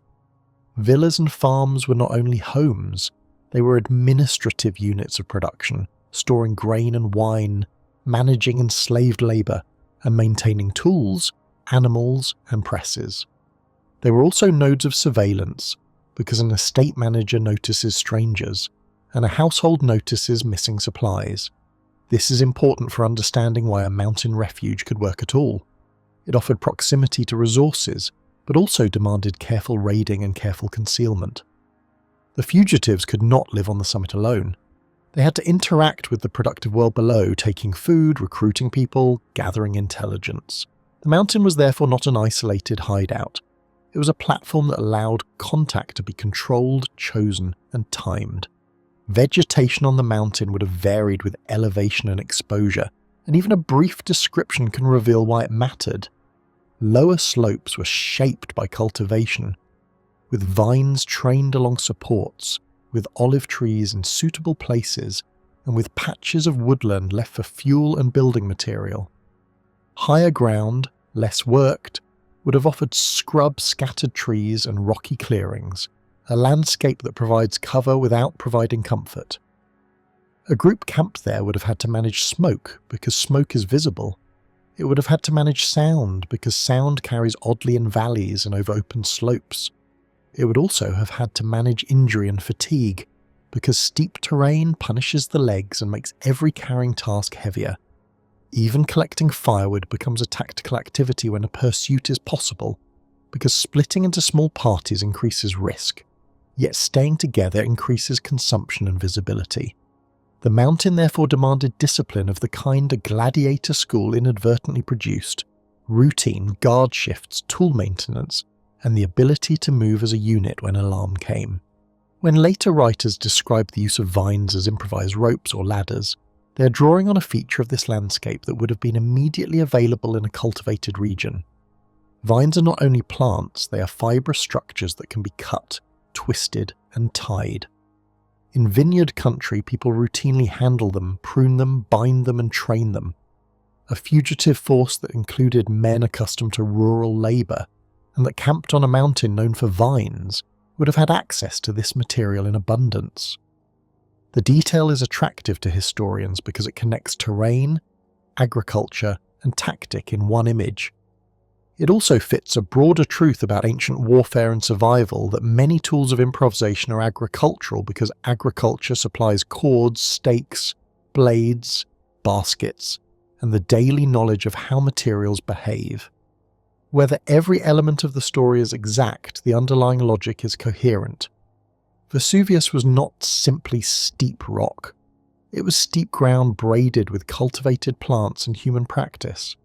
Seen this way, Vesuvius in the early 70s before Christ becomes less a stage for drama and more an argument made in stone and soil. It offered concealment without isolation, supply without some safety, height without certainty. It allowed a small disciplined group to watch the world below, to descend for food and arms, and to retreat before capture. It also invited Roman underestimation, because a mountain refuge can look like a trap to those who assume that geography alone governs outcomes. Rome at first could treat the fugitives as a nuisance that could be penned in and starved out. The mountain, with its folds, its paths, and its worked slopes, offered the fugitives ways to turn that confidence into vulnerability. In the next chapter, the Roman response begins to form, and the first serious misjudgments take shape, as local forces and improvised commanders discover that a volcanic mountain covered in vineyards can be, for a time, not a prison, but an advantage. At first, Rome responded to the escape from Capua with the instincts of routine. Runaways were not rare, and violence by the enslaved, though feared, was usually imagined as local and temporary. Roman officials were accustomed to dealing with banditry, with rural theft, with small disturbances that could be crushed by a swift display of authority. Even when word came that the fugitives were gladiators, trained men rather than unarmed field workers, the default assumption remained that they were a disorder to be policed, not an enemy to be fought as a war. This assumption shaped everything that followed: the choice of commanders, the quality of troops, the speed at which the problem was elevated from local embarrassment to state crisis. Rome could afford to underestimate, or believed it could, because Italy had long been a place where Rome itself was supposed to be unchallengeable. The first mechanisms of response were therefore provincial and improvised. Local magistrates, estate owners, and town councils had their own resources: guards, household retainers, and the capacity to call out men in the manner of militia when fear rose. Such forces were useful for chasing a few thieves or surrounding a small band, but they were not trained to advance in formation against men accustomed to disciplined violence. They also lack the moral confidence of legionaries, because a militia fights for immediate safety, not for the deep traditions of the Roman state. A militia can be brave, but it can also melt when it faces opponents who do not behave as expected. In the earliest phase, this mismatch mattered. The fugitives were not simply running, they were already learning to fight together, and each small Roman effort, if defeated, did not merely fail, it contributed arms, supplies, and prestige to the rebel camp. When the disturbance could no longer be dismissed, Rome entrusted the matter to magistrates who had the formal authority to raise forces quickly, but not necessarily the time or inclination to assemble a full consular army. The sources present an early commander, often described as a praetor, who marched against the fugitives with men gathered in haste. The logic behind this choice was administrative as well as psychological. Praetors and other officials were expected to deal with urgent problems, and in a busy republic there were always other demands on the highest level of command: wars abroad, political tensions at home, and the constant competition among elites for reputation and future office. To send a top commander with veteran legions against runaway gladiators would have been, at this early stage, an admission that the situation was already humiliating. Rome preferred for a time to believe that a smaller hammer was sufficient. It was at Vesuvius that the first Roman response revealed its limitations most clearly. The Romans approached the mountain as if it were a container. If the fugitives were above, and if the obvious paths were held below, then the fugitives could be treated as trapped. The simplest method was blockade, to occupy the main approach, to deny access to food and water, to wait until hunger dissolved resistance. This method had a calm administrative elegance. It also depended on two assumptions: that the fugitives could not find another way down, and that the Roman force was safe from surprise while it waited. The mountain undermined both assumptions. Its slopes were not a single stairway, but a complicated surface of gullies, terraces, and rough paths known to herdsmen and wood-gatherers. A force that camps confidently below can be observed from above, and observation is the first ingredient of ambush. The ancient tradition preserves a particular image of reversal, the fugitives using the materials of the mountain, including vine growth, to descend by a route the Romans did not watch, and then striking the besiegers from an unexpected direction. Whether every detail is preserved exactly as it happened, the underlying logic is sound. A blockade that seals only what is obvious can be defeated by what is overlooked. A force that believes it is conducting a patient siege relaxes because it expects time to do the work. Guards become less vigilant, tents settle into routine, and the mind begins to treat the enemy as already defeated. For the fugitives, however, time was not passive. Time was spent watching, choosing a moment of darkness or distraction, and then attacking with the concentrated energy of men who knew that surprise was their most reliable weapon. The result in the sources is a Roman defeat that feels disproportionate to the size of the rebellion, and this disproportionality is precisely what transformed a local disturbance into a problem that could not be laughed away. After this first shock, Rome tried again, and again the instinct was to manage rather than to escalate. Additional commanders were sent, detachments were raised, and attempts were made to corner the fugitives before they could spread into the wider countryside. The Roman approach often relied on dividing forces, sending one group to block a road, another to guard a town, another to protect supplies, because Italy was a landscape of many obligations. Yet division is dangerous when the enemy is mobile and hungry. A moving band can choose which detachment to strike, and a detachment surprised on a road cannot easily form into the solid shapes that Roman warfare preferred. The fugitives also benefited from a harsh form of simplicity. They did not need to defend a city, they did not need to hold a fixed line, they needed to survive, and survival allowed them to select opportunities, to strike when the gain was highest, and to vanish when the risk rose. The Roman forces sent in this phase were often composed of men who did not expect to face skilled opponents. Some were newly levied, others were local troops gathered under stress, and even when officers possessed authority, their soldiers might lack cohesion. Training matters most when fear arrives unexpectedly. Gladiators were trained to endure the moment when the body wants to retreat. They were trained to keep the shield up, to keep the feet moving, to keep the mind inside the fight. A hastily raised Roman force might have armour in the language of command, but without shared experience it could still break. When it broke, the rebels gained more than victory. They gained Roman gear, shields that could be reused, swords that could be redistributed, and the subtle psychological advantage of learning that Roman arms could be taken. Each such moment enlarged the rebellion not only materially but imaginatively, because the countryside began to whisper that Rome was not immediately omnipotent. This early sequence also exposed the structural difficulty Rome faced in classifying the threat. A foreign war could be answered with a war.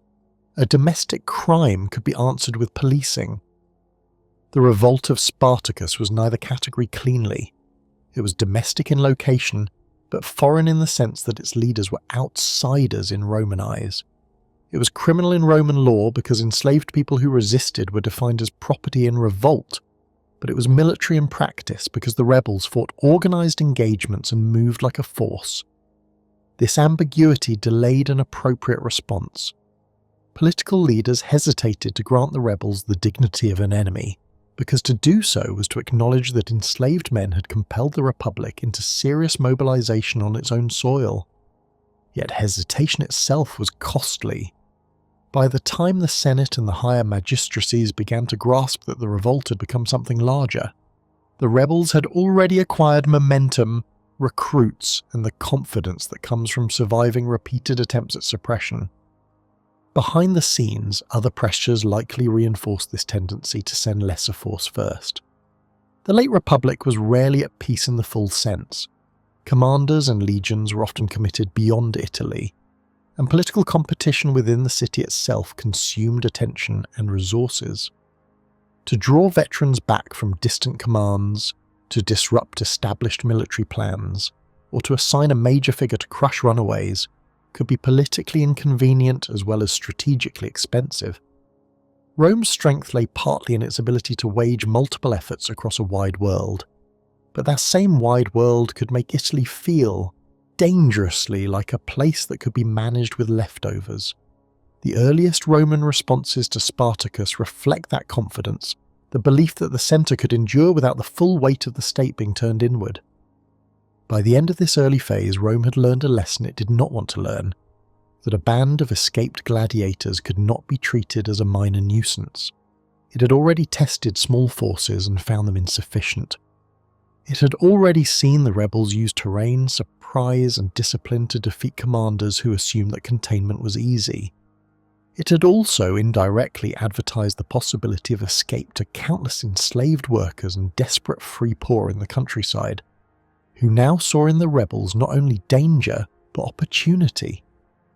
The first Roman responses therefore did not simply fail, they helped create the conditions for escalation.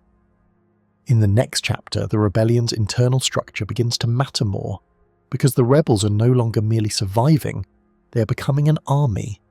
And an army, even one born in flight, must wrestle with leadership, rivalry, and the problem of what victory could possibly mean. To build an army out of the unwanted is to solve in accelerated form the problems that normally take a state years, taxes and bureaucracy to manage. In the early days of the revolt, the men around Spartacus did not possess a treasury, a civic oath, or a recognized chain of command. They possessed bodies hardened by captivity, skills shaped by violence, and a shared knowledge that the world they had escaped would not forgive them. Survival, therefore, became the first institution, the only one that could demand obedience without needing a written law. The group had to decide quickly how to move, how to feed itself, how to prevent internal theft and private revenge, and how to treat newcomers who arrived in waves, sometimes desperate, sometimes opportunistic, sometimes barely able to understand the languages spoken around the fire. An escaped band that stays a band tends to fragment under such pressure. An escaped band that becomes an army must invent almost immediately rules that make it more than a crowd. Recruitment was not a tidy process. Enslaved workers did not arrive with standardized equipment, and free poor men did not arrive with a uniform sense of purpose. Some came because they had heard that Roman troops had been defeated, and that the rebels carried arms and food. Some came because they feared punishment after rumours of sympathy or minor disobedience, and they preferred flight to slow terror. Others came from the margins of rural life, shepherds, charcoal burners, men who knew hills and paths better than city streets, and who lived close enough to poverty that plunder seemed less like crime and more like correction. The presence of such people increased numbers, but it also increased risk, because large numbers eat more, argue more, and leave more traces. Every additional mouth forced the leadership to think like administrators, deciding when to raid, where to camp, and how to keep a swelling crowd from collapsing into panic when pursuit appeared. Weapons were the second institution because weapons create not only power against outsiders, but power within. Gladiators brought training and a small stock of arms, yet that stock was never enough for a movement that attracted thousands. The rebel force therefore grew partly by harvesting the material culture of Italy. Farms contained tools that could be adapted: axes, billhooks, heavy knives and iron-tipped poles. Villas contained hunting spears, old armour kept as decoration, and sometimes weapons stored for household defence. Most important were Roman arms taken in battle, shields and swords that could be redistributed, helmets that could be repaired and refitted, javelins and spears that could be used again. Each captured cache made the force more coherent because uniform weapons simplify training and allow men to stand in recognisable formations. Yet captured arms also demanded craft. Straps broke, wood split, iron dulled, and so the rebel camp had to become by necessity a workshop of repair. Discipline had to be made from fear and habit, because the rebels could not rely on legality. A Roman legion maintained obedience through oath, pay and tradition, reinforced by punishment sanctioned by the state. Spartacus and the other leaders had only what they could enforce directly and what the group would accept as necessary. The sources hint that Spartacus attempted to restrain excess, at least at times, and to impose a kind of order that made the movement more than a spree of revenge. Even if we treat these hints cautiously, the structural need remains. An army without discipline is loud, predictable, and easily trapped. Discipline begins with small routines, establishing watch shifts, assigning men to guard captured animals, storing weapons in controlled piles rather than letting them scatter into private possession. It continues with decisions about punishment. A man who steals from the common stock threatens everyone because he turns shared survival into private profit. A man who fights another man over loot creates noise, injury, and division. Leaders therefore had to punish not as moral theatre, but as a practical message that the group would not tolerate behaviours that endangered it. Plunder, however, could not simply be prohibited, because plunder was the fuel of the revolt.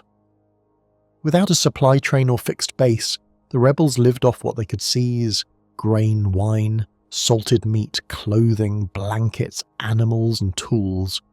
The problem was distribution. If the strongest took everything, weaker men would desert or betray. If newcomers received nothing, recruitment would stall. If everyone took freely, the camp would dissolve into chaos. The leadership therefore faced an administrative dilemma that every non-state army faces: how to convert loot into cohesion. The most stable solution is to treat plunder as common property first, gathered, and then redistributed according to need and rank. This requires stores, guarded piles, wagons if available, and men assigned as quartermasters in practice, even if no one used that name. It also requires restraint in the moment of capture, the ability to stop men from scattering across a farm and setting it on fire, when fire might be satisfying but smoke might attract pursuit. Here, the habits of training could matter, because men accustomed to responding to commands in drill were more likely to accept commands in raid. Camp life became the quiet engine of the army's growth. Each evening a site had to be chosen with care, not merely for comfort, but for visibility and escape. A ridge provides sight but can be cold and exposed. A valley provides water but can be a trap. A wooded slope hides smoke but limits the view. The rebels had to post sentries, men who stayed awake while others slept, and who knew what to listen for: the sound of a horse, the clink of metal, the snap of a branch under a careless boot. Fires had to be managed so they provided heat and cooking, without producing a column of light visible for miles. Food had to be cooked in large quantities, in pots seized from households or made from whatever metal and clay could be found, and rations had to be given in a way that reduced quarrels. Even waste mattered. A large camp leaves traces, and Roman forces could track by signs as simple as flattened grass, ash, and discarded bones. To survive, the rebels had to learn to move before they were fully seen. Training the newcomers was another necessity, and it could not resemble the controlled environment of a gladiator school. Many recruits would have been strong from labour, but strength is not coordination. The army needed men who could hold a line long enough to break a Roman advance, or at least long enough to disengage without being cut down. Veterans of the arena, accustomed to footwork and to the management of fear, could teach basics quickly: how to hold a shield, how to keep space, how to thrust rather than slash wildly, how to use a spear as a barrier rather than as a thrown object wasted in panic. The rebels also needed to teach the discipline of silence, the ability to move at night, to halt when signalled, to keep a formation even when breath and muscle demanded rest. None of this required formal doctrine. It required repetition and authority often came from demonstrated competence. A man who had survived the arena, or who had stood firm in an early skirmish, could become an instructor by the simple fact that others wanted to live. As the force expanded, it had to solve the problem of leadership at scale. A small band can follow one voice. A large body must be divided into units, even informally, because a leader cannot speak to thousands in the moment of contact with an enemy. This division might follow language, origin, or personal loyalty. Men who came from the same estate, men who shared a tongue, men who trusted a particular veteran. Such grouping can increase cohesion, but it can also create rivalries. Leaders had to manage these fault lines while still using them, assigning groups to tasks that suited them, sending those who knew the countryside to scout, sending those accustomed to heavy labour to build rough defences, keeping the most reliable fighters near the centre. Here, the revolt begins to resemble a mirror of Roman practice, not in legal form, but in the recognition that manpower is only useful when it is organised.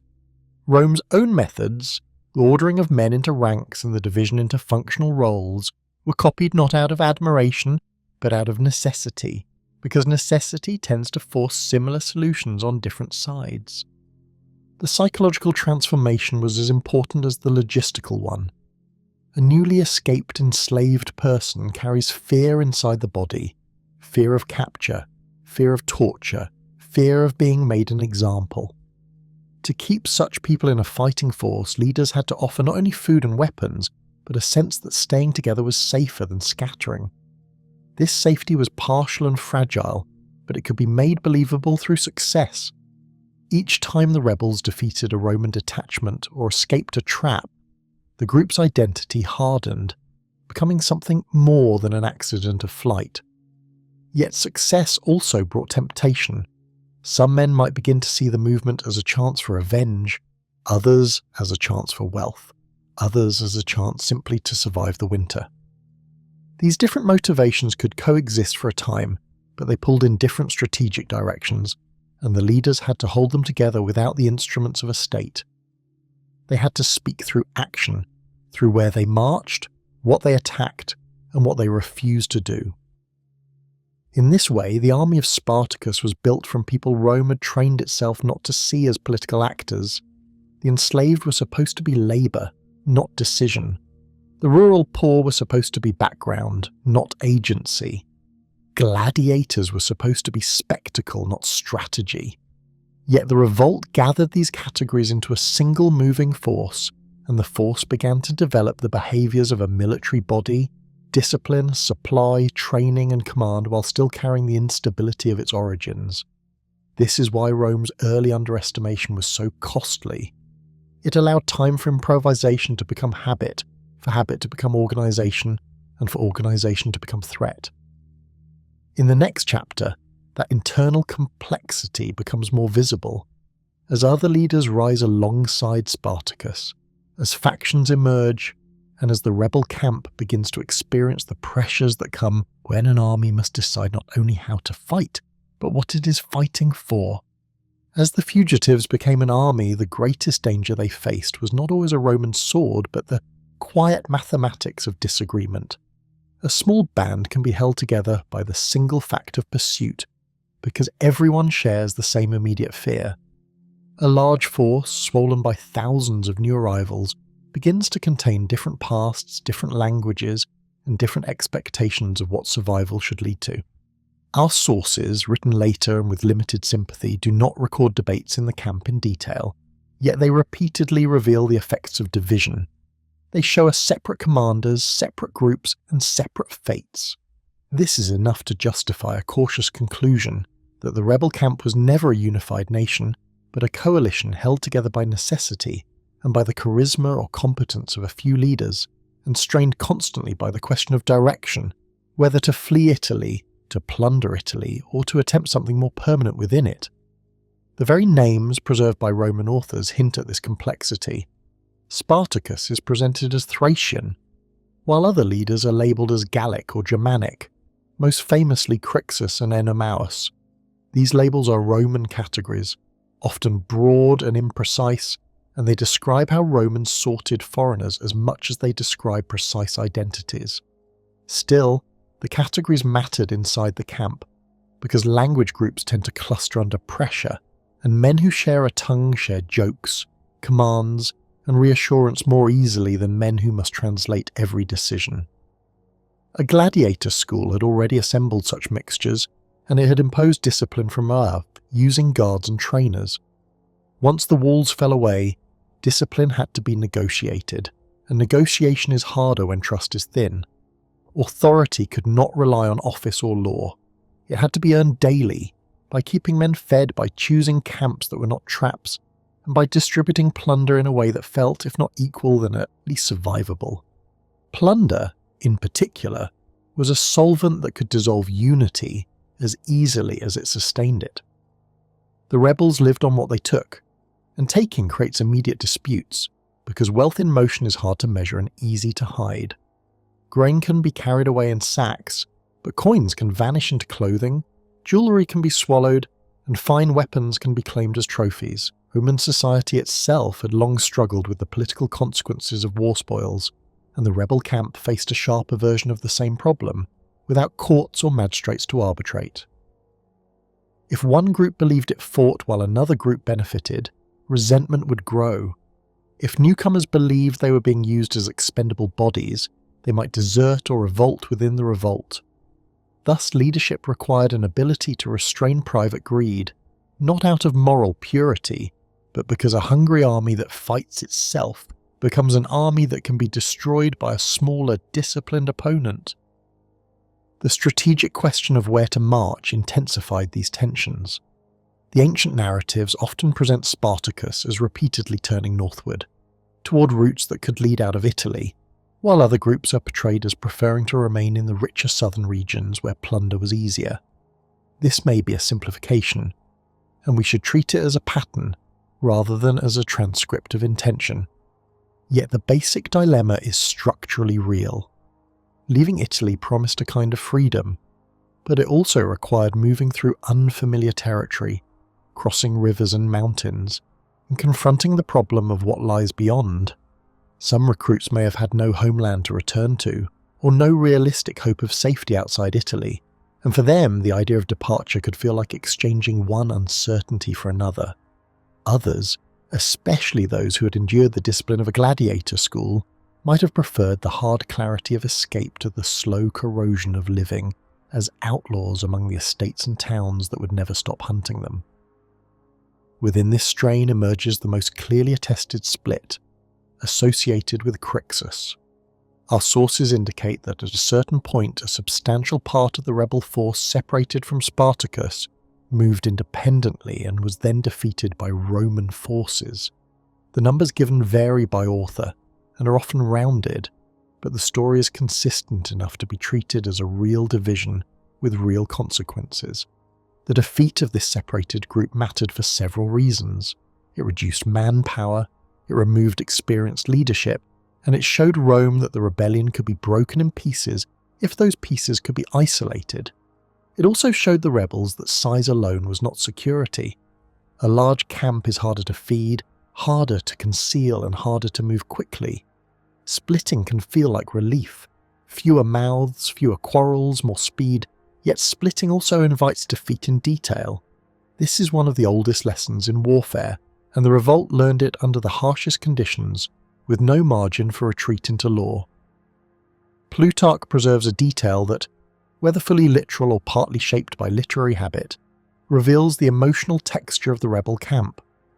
He reports that after Crassus was killed, Spartacus honoured him with funeral rites, and that these rites included forcing Roman captives to fight in gladiatorial fashion as an offering.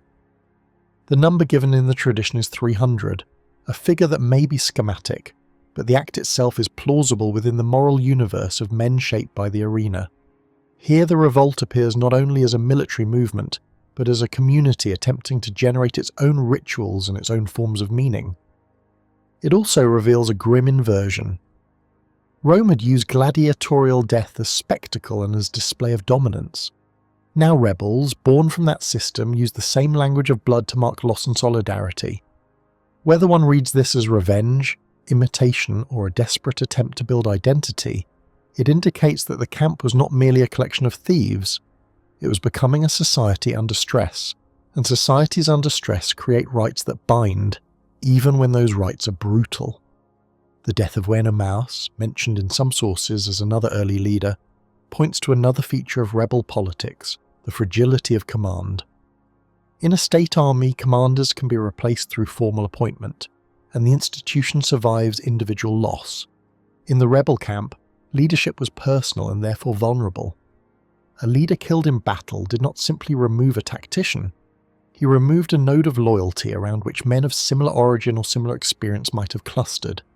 Such losses could deepen factionalism, as surviving leaders absorb the remnants of a fallen commander's followers, sometimes peacefully, sometimes with tension. It is also possible that rivalry existed even without open hostility, the quiet competition that arises when more than one man is capable of command and each measures the other. Ancient authors often prefer to frame such dynamics as moral flaws, greed, or savagery. Yet the same dynamics can be understood as predictable outcomes of a coalition army with no stable constitution.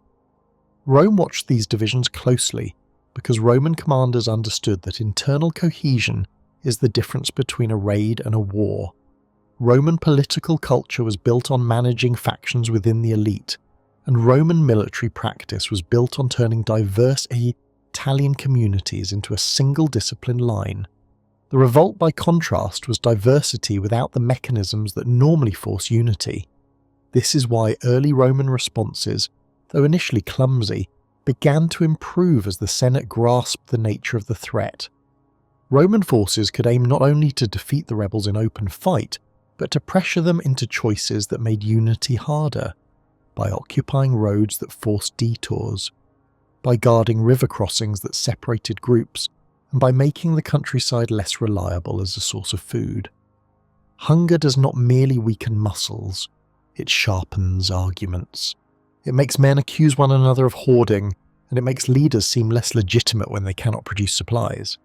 In this way, Rome could weaponize logistics against a movement whose only supply system was plunder and improvisation. The splits in the rebel camp therefore belong to the deeper theme of the revolt, the difference between escaping and governing. The rebels had succeeded in breaking out, in defeating early pursuers, and in building a force that could frighten Italy. Yet as numbers grew, the revolt inherited the burdens of its own success. It had to decide what freedom meant, it had to balance revenge against strategy, and it had to hold together men who shared danger, but not necessarily a shared future.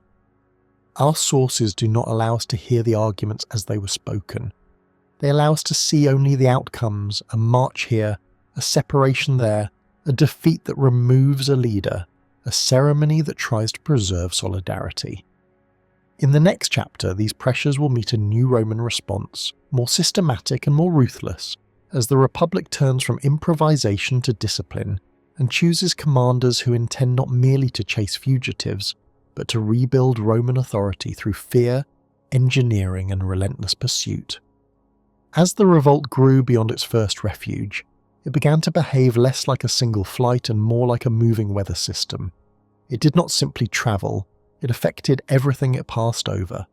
Fields were emptied, storehouses were broken open, herds were driven away, and the people who lived along the roads learned to listen for distant noise, the barking of dogs at night, the sudden silence that follows when labourers stop working and look toward a ridge.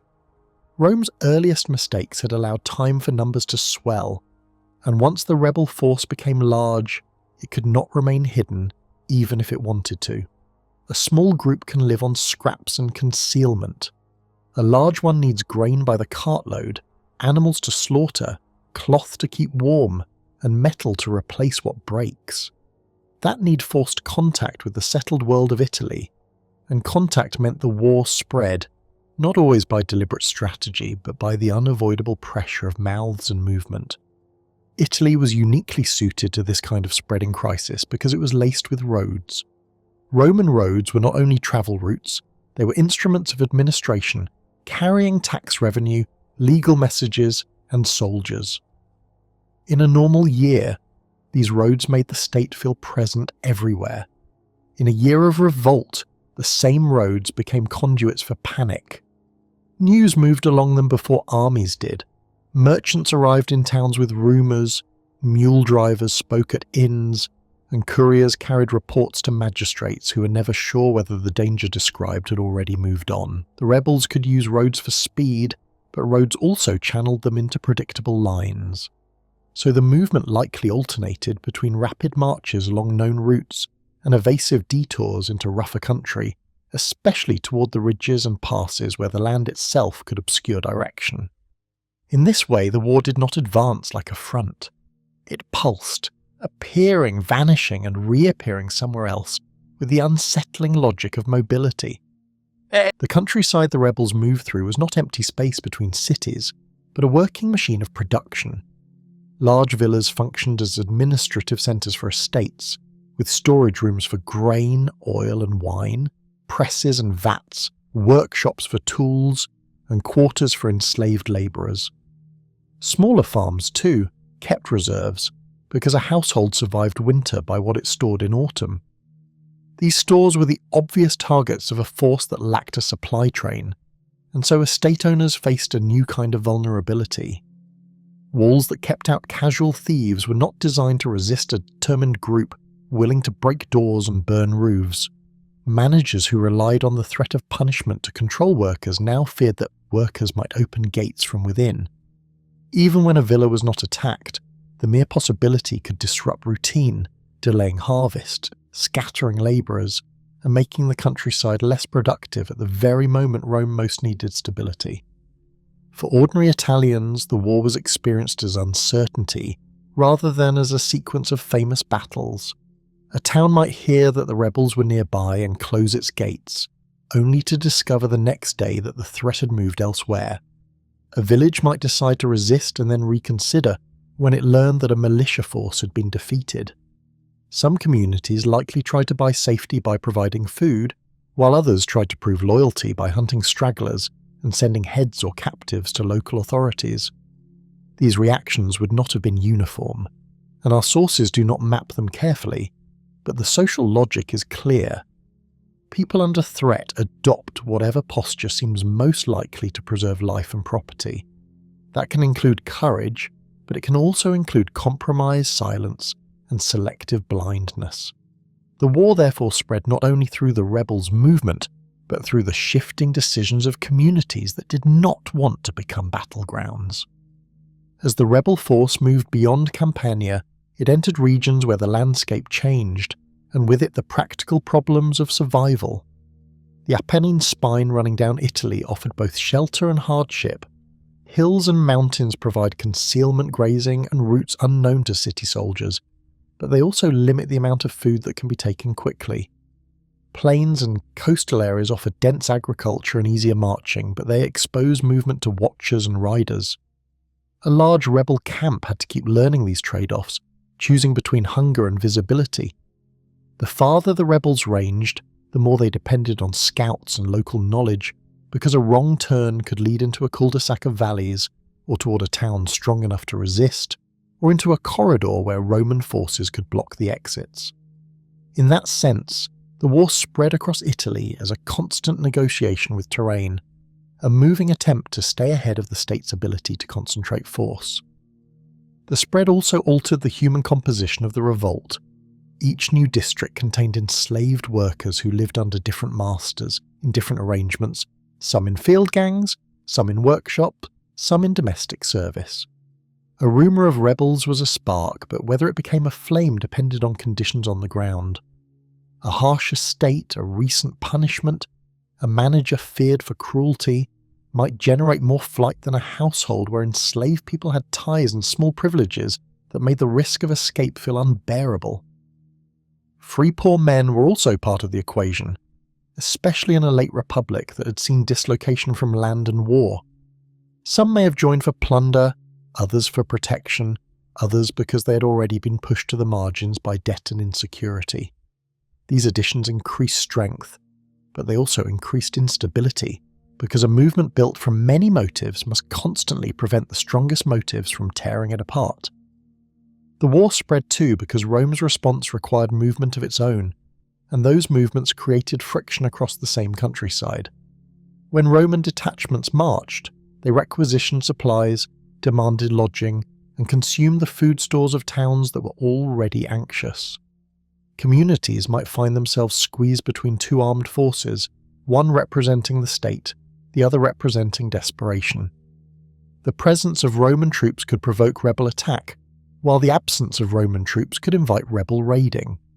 Either way, normal life was interrupted.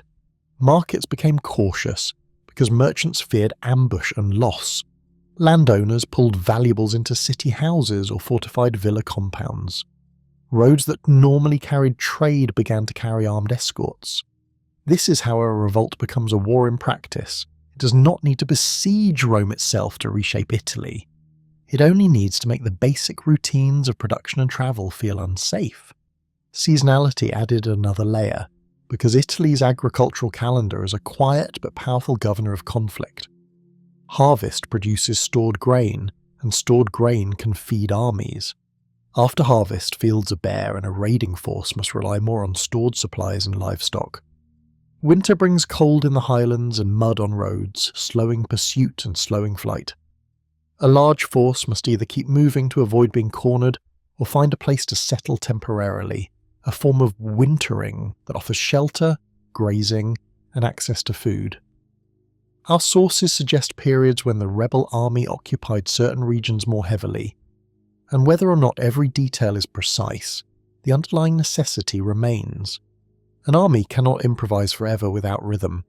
It must, at some point, choose where to endure the weeks when movement is hardest.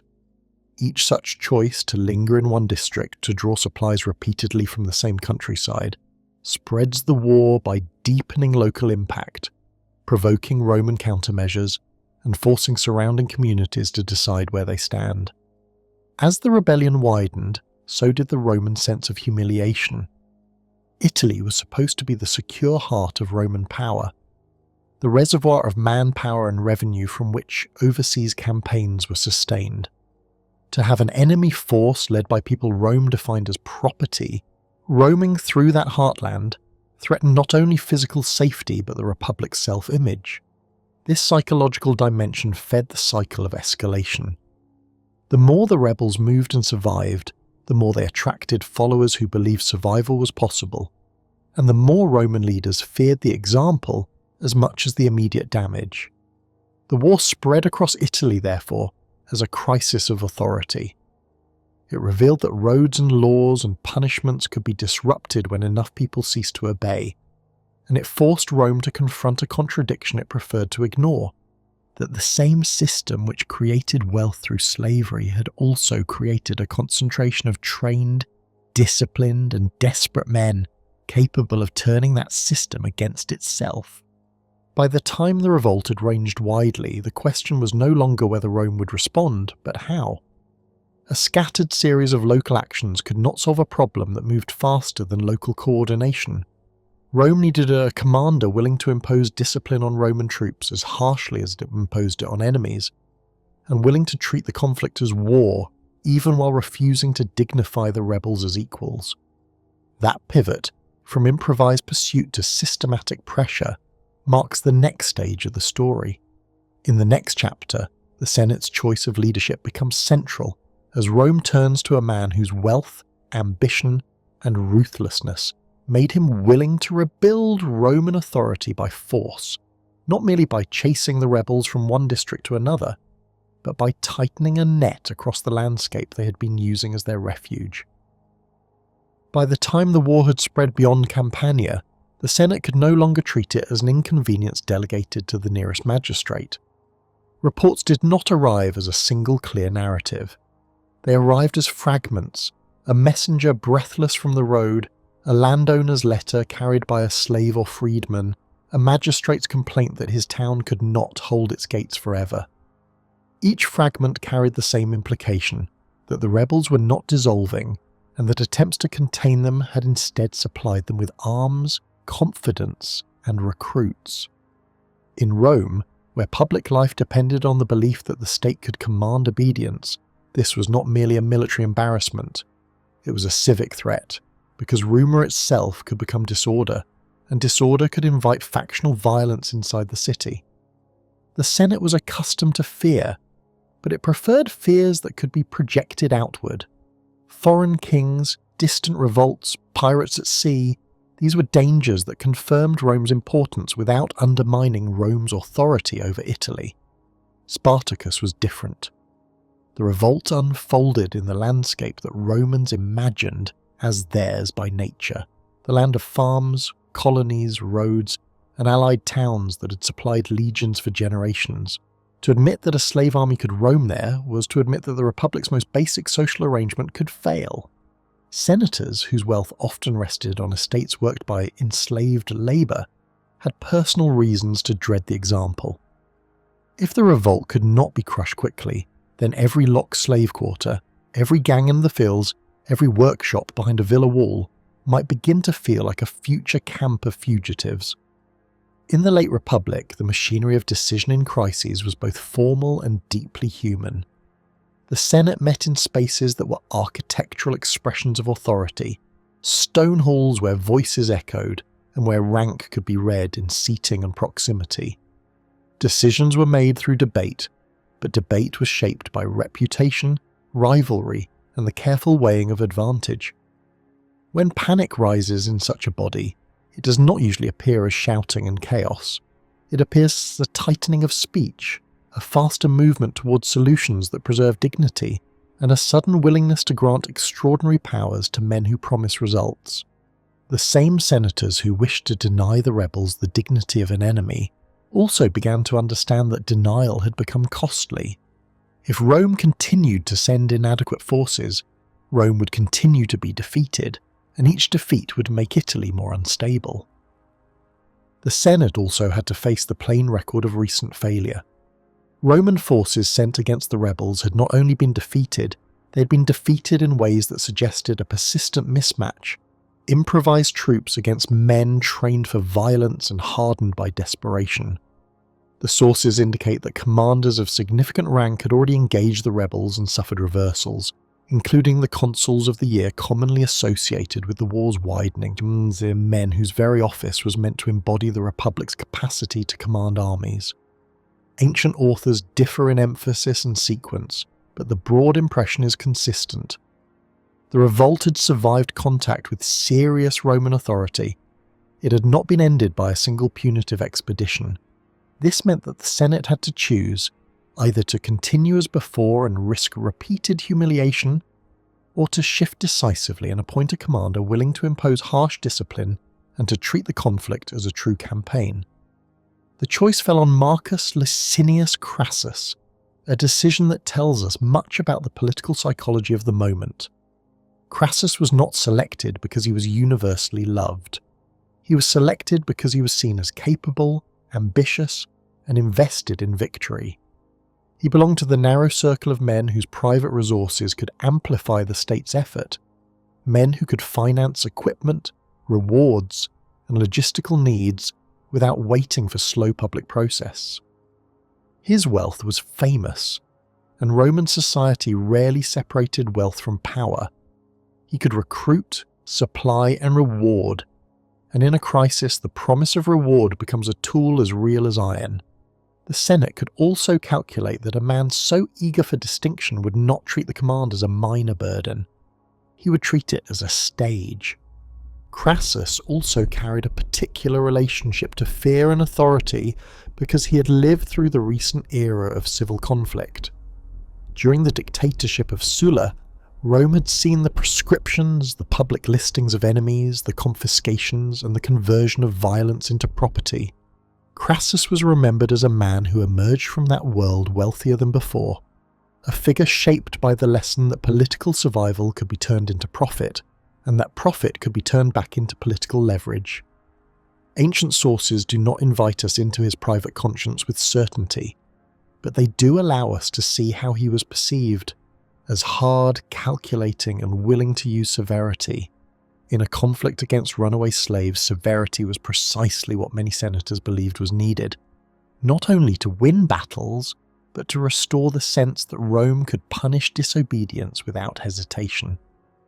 Ambition too mattered, because the late Republic rewarded victory with lasting prestige. A successful commander could display triumphal honours, distribute spoils, cultivate loyalty among soldiers, and convert public gratitude into future elections and influence. Crassus had reasons to desire such glory intensely.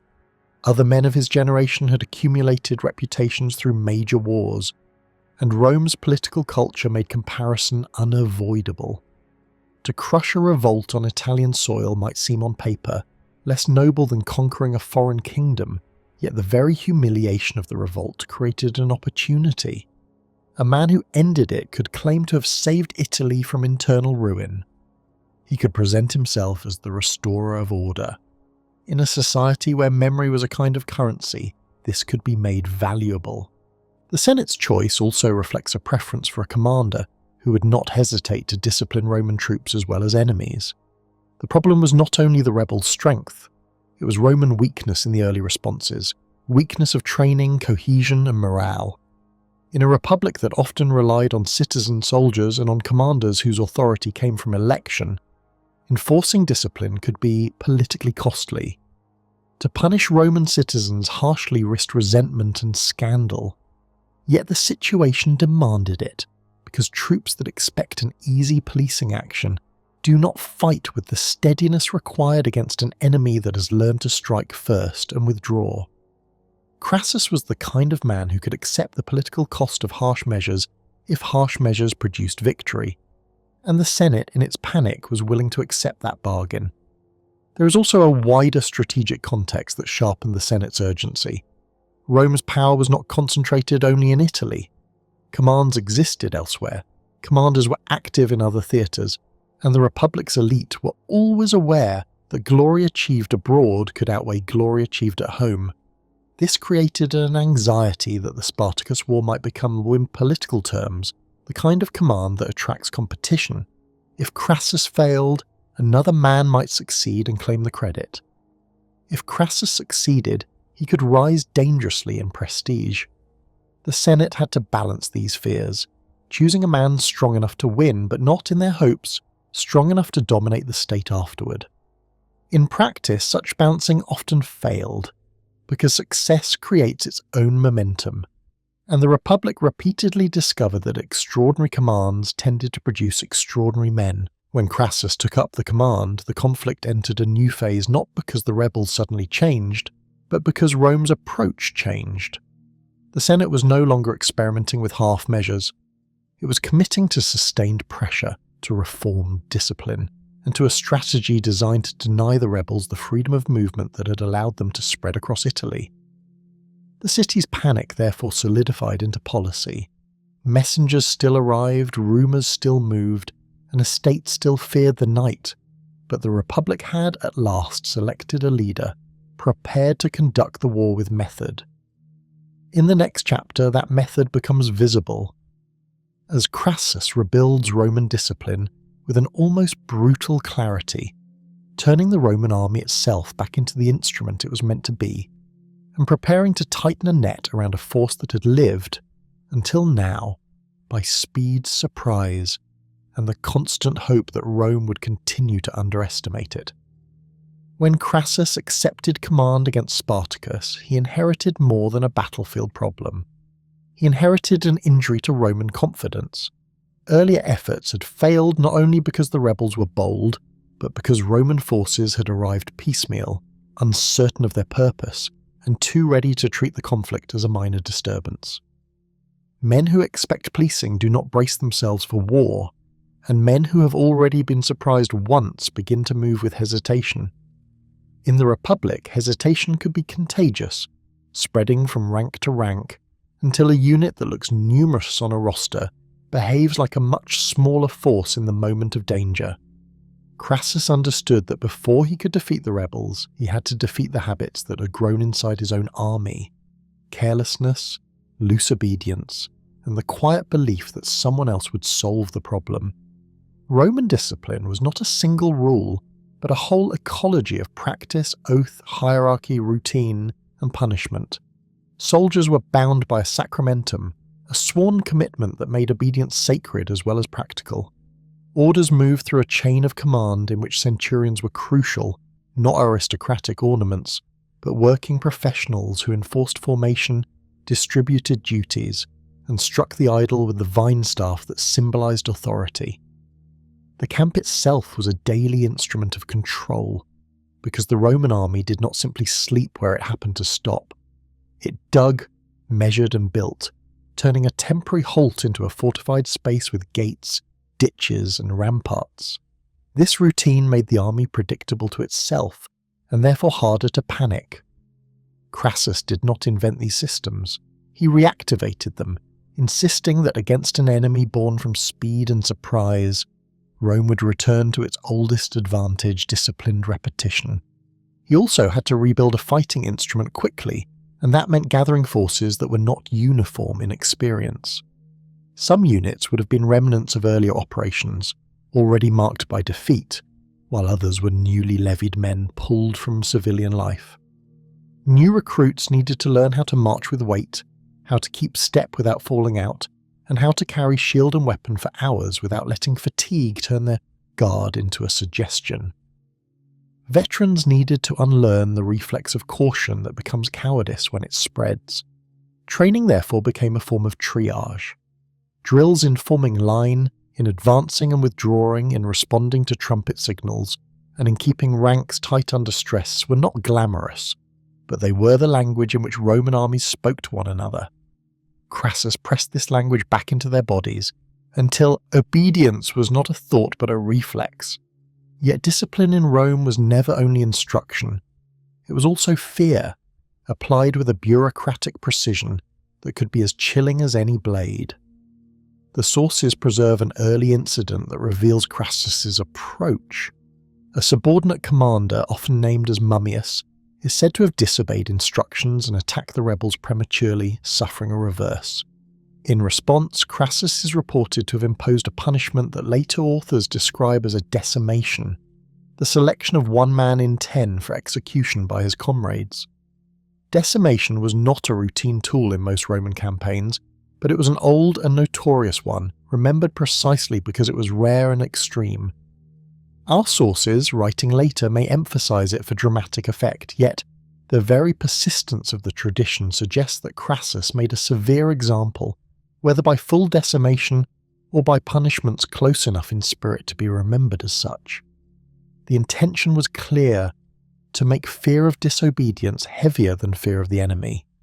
This kind of severity worked on 2 levels. At the surface, it punished failure and imposed immediate obedience. At a deeper level, it shifted the emotional center of the army. Soldiers who feel most threatened by the enemy may break when surprised. Soldiers who feel most threatened by their own discipline may hold formation even when surprised, because breaking becomes the more dangerous choice. Roman writers often framed this as the restoration of virtues through hardship, but it was also plainly management. Crassus aimed to make the army reliable, and reliability in war often rests on making the costs of disorder unbearable. Punishments could include not only execution but demotion, loss of rations, forced labour, and public humiliation, the stripping away of the small honours that made a man feel safe inside the unit. The camp became a place where a soldier understood that every act was observed, and that cowardice was not a private weakness, but a crime against the collective. With discipline came the quiet return of engineering, because a Roman army without fortification is an army that forgets what it is. Each march ended not in collapse, but in construction. Ditches were cut with measured depth, earth piled into ramparts, and wooden stakes set to form palisades. Gates were placed deliberately, and interior streets arranged so that units could assemble quickly without confusion. These habits consumed labour, and consuming labour was part of the point. An idle camp breeds talk, and talk breeds fear, and fear breeds rash decisions. A busy camp is a calmer camp because the body is occupied and the mind is forced into routine. It also reduced the rebels' advantage in sudden assault. A surprise attack against a fortified line is more costly, and cost matters when an enemy cannot easily replace equipment and cannot afford prolonged losses.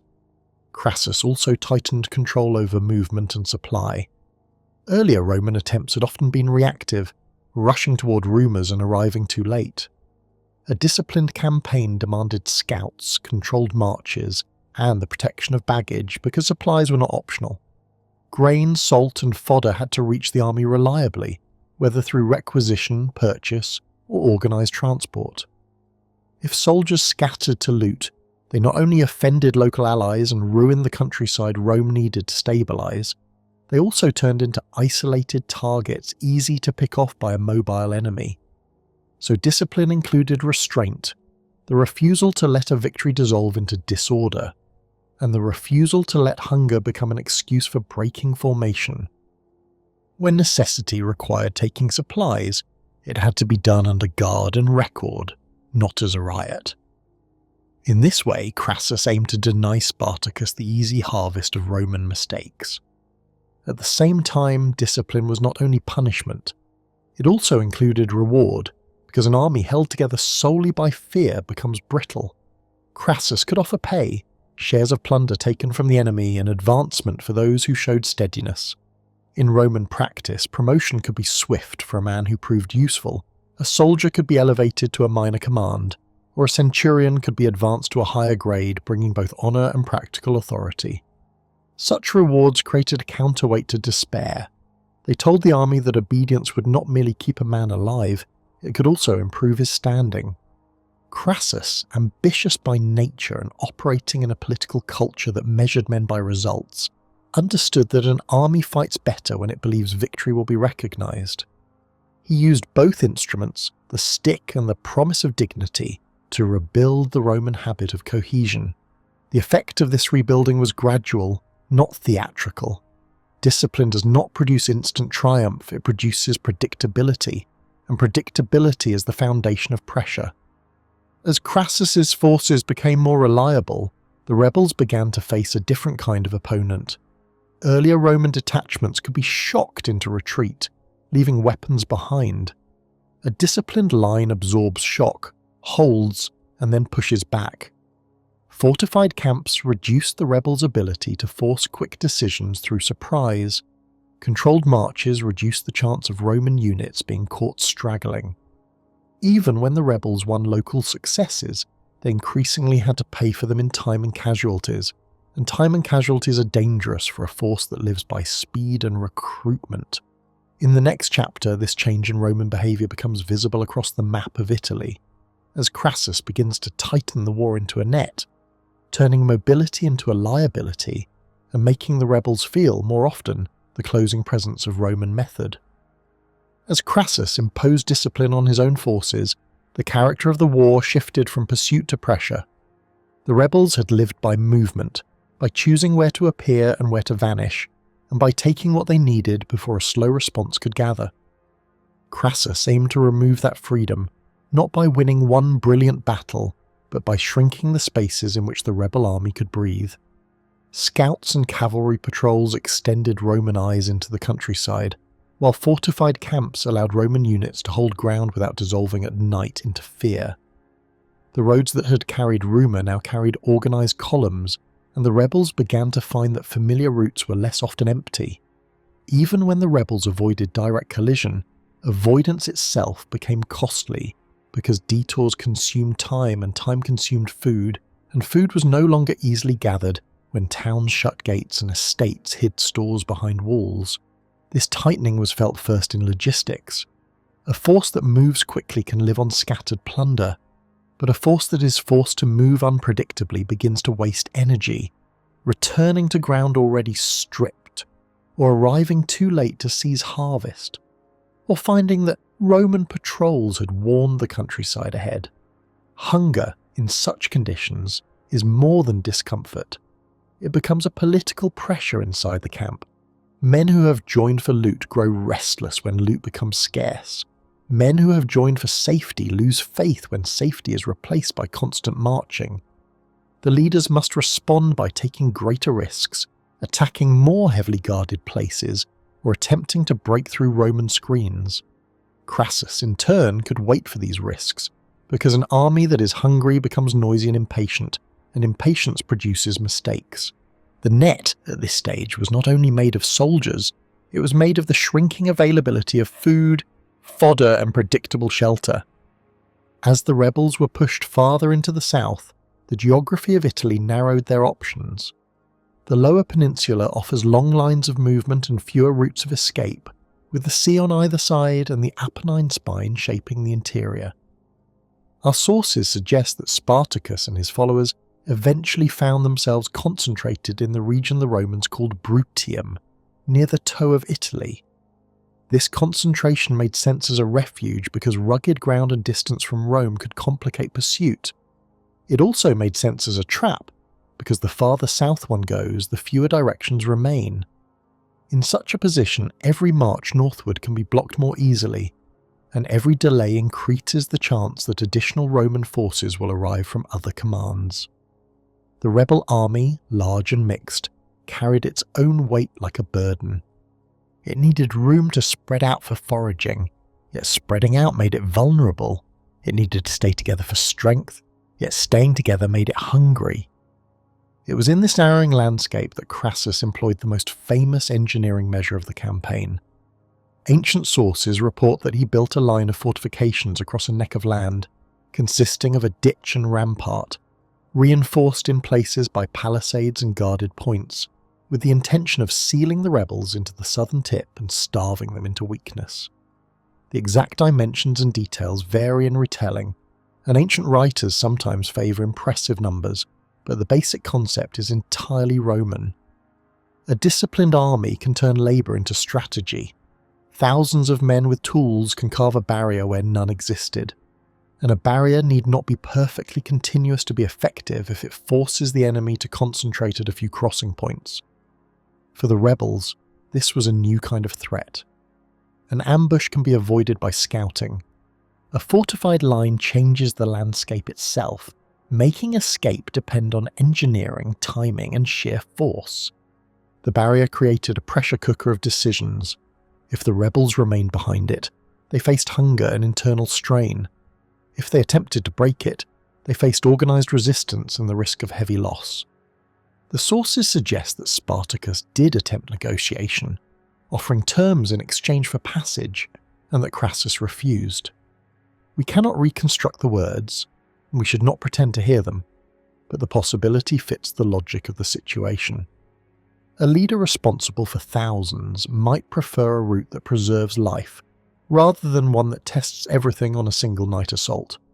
Crassus, seeking not merely to end the revolt, but to restore Roman authority through unmistakable dominance, had little incentive to bargain. In Roman political culture, a negotiated settlement with enslaved rebels could look like weakness. Thus the net tightened not only in earth and wood, but in the narrowing political space for mercy. At the same time, the sea offered a tempting answer, and a difficult one.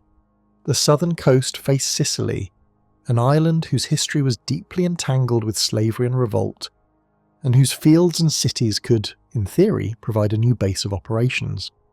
Ancient accounts report that Spartacus attempted to secure transport across the strait, dealing with pirates who promised ships and then failed to deliver, whether through betrayal, fear of Roman retaliation, or simple opportunism.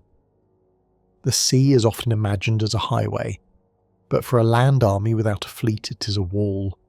Boats must be gathered, crews must be trusted, and timing must be exact. Moving thousands across a narrow strait still requires vessels, oars, and order under panic.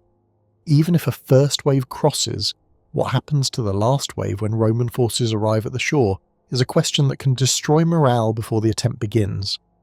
Thus the sea appeared as an escape, yet it behaved as another form of enclosure. When the rebel army did break out of Crassus's fortifications, the sources describe it as a desperate and costly manoeuvre, aided by darkness, weather or distraction, and followed by renewed marching under pressure. Whether one imagines a storm that masked movement or a night attack concentrated on a weak point, the essential fact remains that the rebels regained motion, but motion now carried a different meaning. It was no longer the confident roaming of earlier months. It was movement under the shadow of converging forces. Crassus pursued from behind with an army now hardened into obedience. Meanwhile the Senate, anxious that Crassus might fail or anxious to end the war quickly, called additional commanders back toward Italy. Pompey was returning from the Spanish theatre with veteran troops, and another Roman force was drawn from operations in the east. The rebel army began to face the possibility of being trapped not in a region, but between multiple Roman walls of men. This convergence changed the rebels' strategic dilemma from simple escape to a choice between incompatible goods.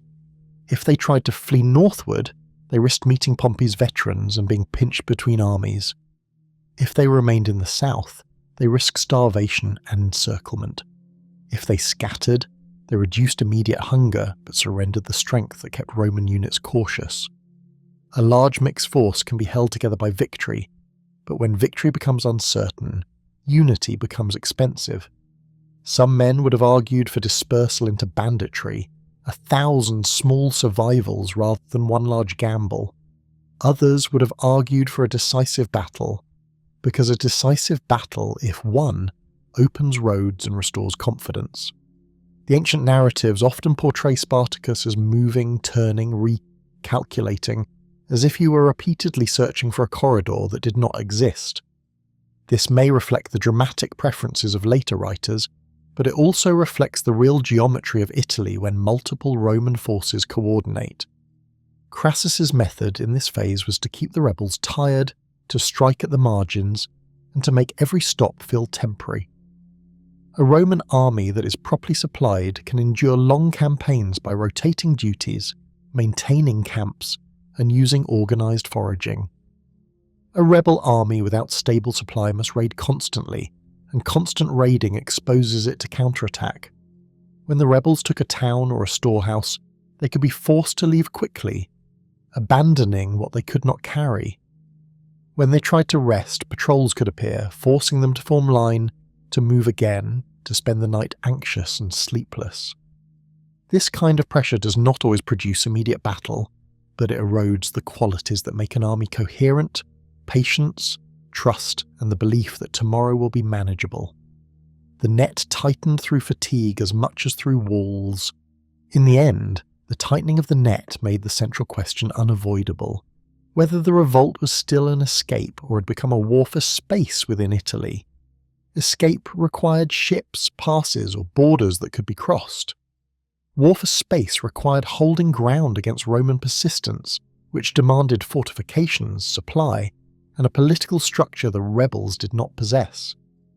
The sources do not allow us to hear Spartacus's private aim with certainty, and they likely compress a sequence of improvisations into a moral narrative about ambition and fate. What we can see is that Rome had begun to respond with the full vocabulary of Roman power, discipline, engineering, converging commands, and the willingness to accept heavy effort to restore authority. Under that weight, the rebels were pushed toward a final decision, not because they suddenly desired a final battle, but because the landscape and the state were closing around them. In the next chapter, the war reaches its end in a final clash and in the grim aftermath that followed, when Rome sought to teach Italy that rebellion would be remembered not only as a story, but as a road lined with suffering. The end of Spartacus arrives in our sources as the end of a tightening corridor, rather than as the climax of a single clear plan. By the late stage of the war, the rebel force was pressed by Crassus from behind, while other Roman forces moved into position from other theatres, and the geography of southern Italy offered fewer and fewer directions that did not lead toward an armed barrier. Ancient authors describe attempts sometimes desperate to find escape by sea. And they also describe moments when the rebel camp fractured into smaller bodies that could move faster but could also be destroyed more easily. It is in this atmosphere of narrowing options and conflicting pressures within the rebel host that the final battle becomes likely, not because a decisive engagement was always desired, but because the basic requirements of feeding, marching, and staying coherent begin to collide with the Roman capacity to hold roads and to force contact. The war ends, in other words, when movement stops being a choice and becomes a constraint, and when the rebels, who had lived by selecting the terms of encounter, are compelled to accept battle on terms set more and more by Rome.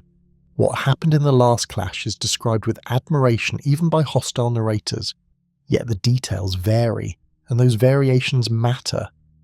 Plutarch, Appian, and later epitomators agree that Spartacus fought in the front, that he tried to break through toward Roman command, and that he died amid close combat.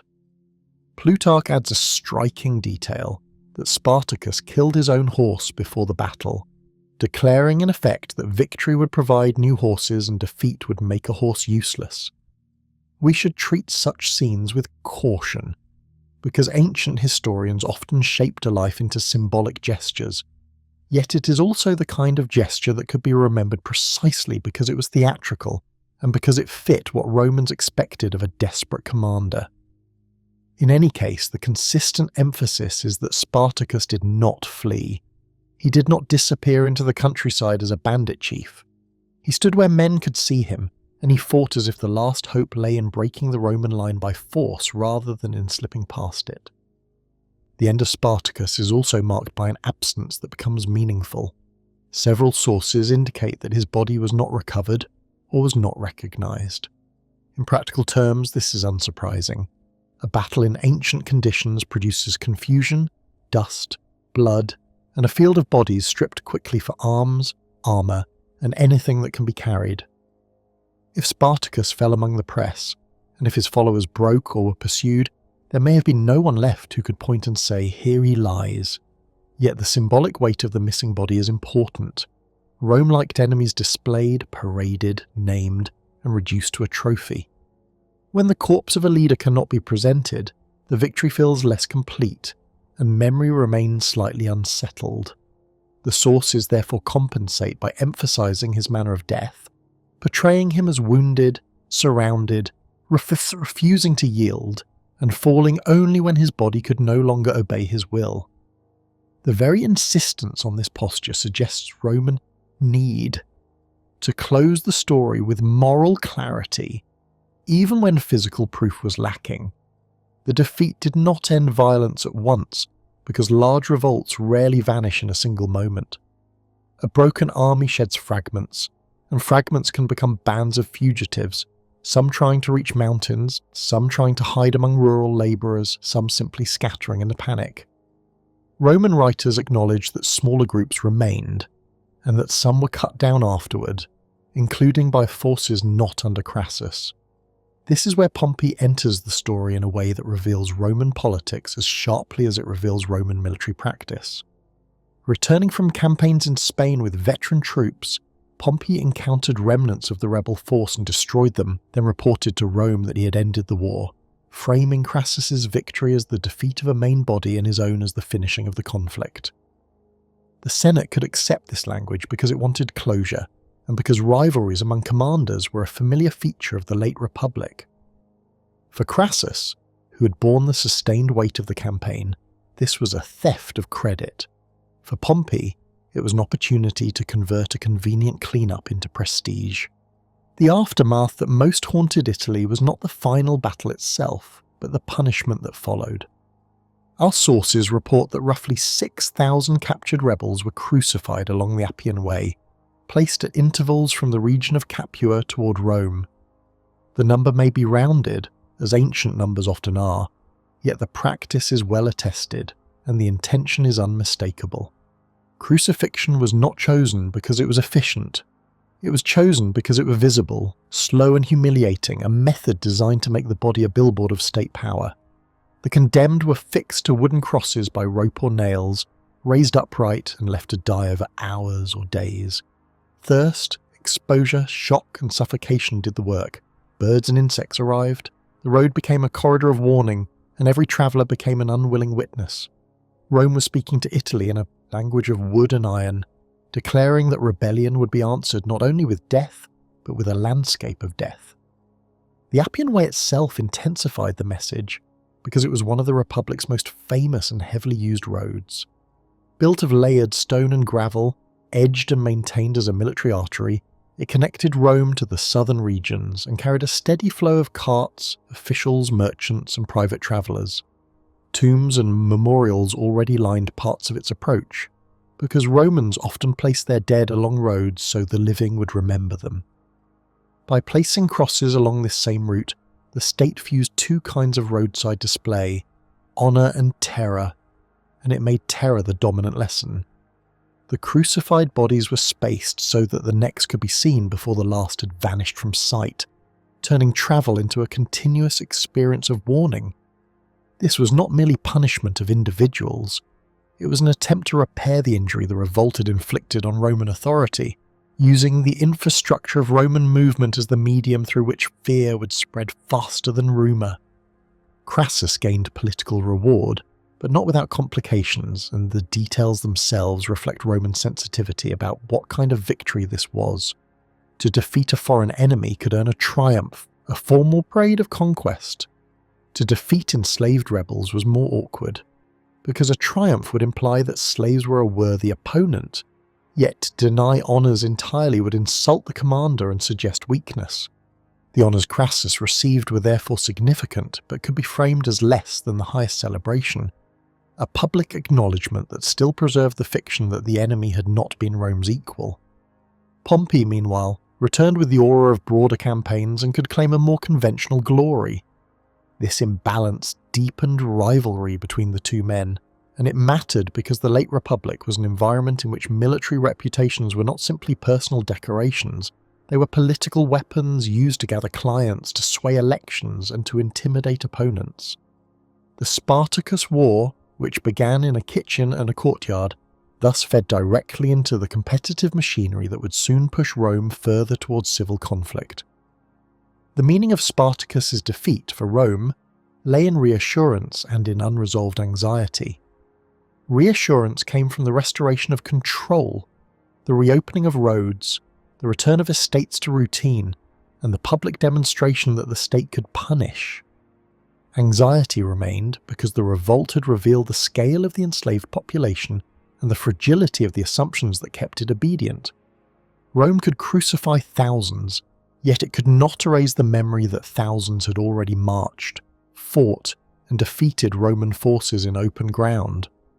Landowners may have increased security, managers may have tightened discipline, the state may have become more attentive to concentrations of captive labour, and to the dangers of training schools that gathered armed men behind walls. Yet the fundamental structure remained, a society whose wealth relied on coerced labour, and whose coerced labour carried always the potential for desperate collective action. The defeat closed the immediate war, but it did not solve the contradiction that produced it. The meaning of Spartacus's defeat also changed as memory moved forward through centuries. Roman authors tended to treat him as an alarming exception, a slave with the mind of a commander, useful as a moral example of how disorder can grow when discipline is neglected, and useful as a warning about foreignness, because his Thracian origin allowed Romans to place the danger partly outside themselves. Later ages would read him differently, sometimes as a symbol of resistance, sometimes as a martyr for freedom, sometimes as a mirror held up to systems of exploitation. This later symbolism is powerful, but it is not the same as biography, and it should not be allowed to replace the limited, difficult evidence of the ancient record. What we can say with more confidence is that the revolt of Spartacus forced the Roman Republic to fight a war within Italy against people it defined as proprietary, and that the Republic answered with a mixture of military method and exemplary terror. Spartacus disappears into battle, his body uncertain, his name surviving, while the road that carried Rome's commerce carried also the lesson Rome wanted Italy to learn, that the state could make fear as durable as stone,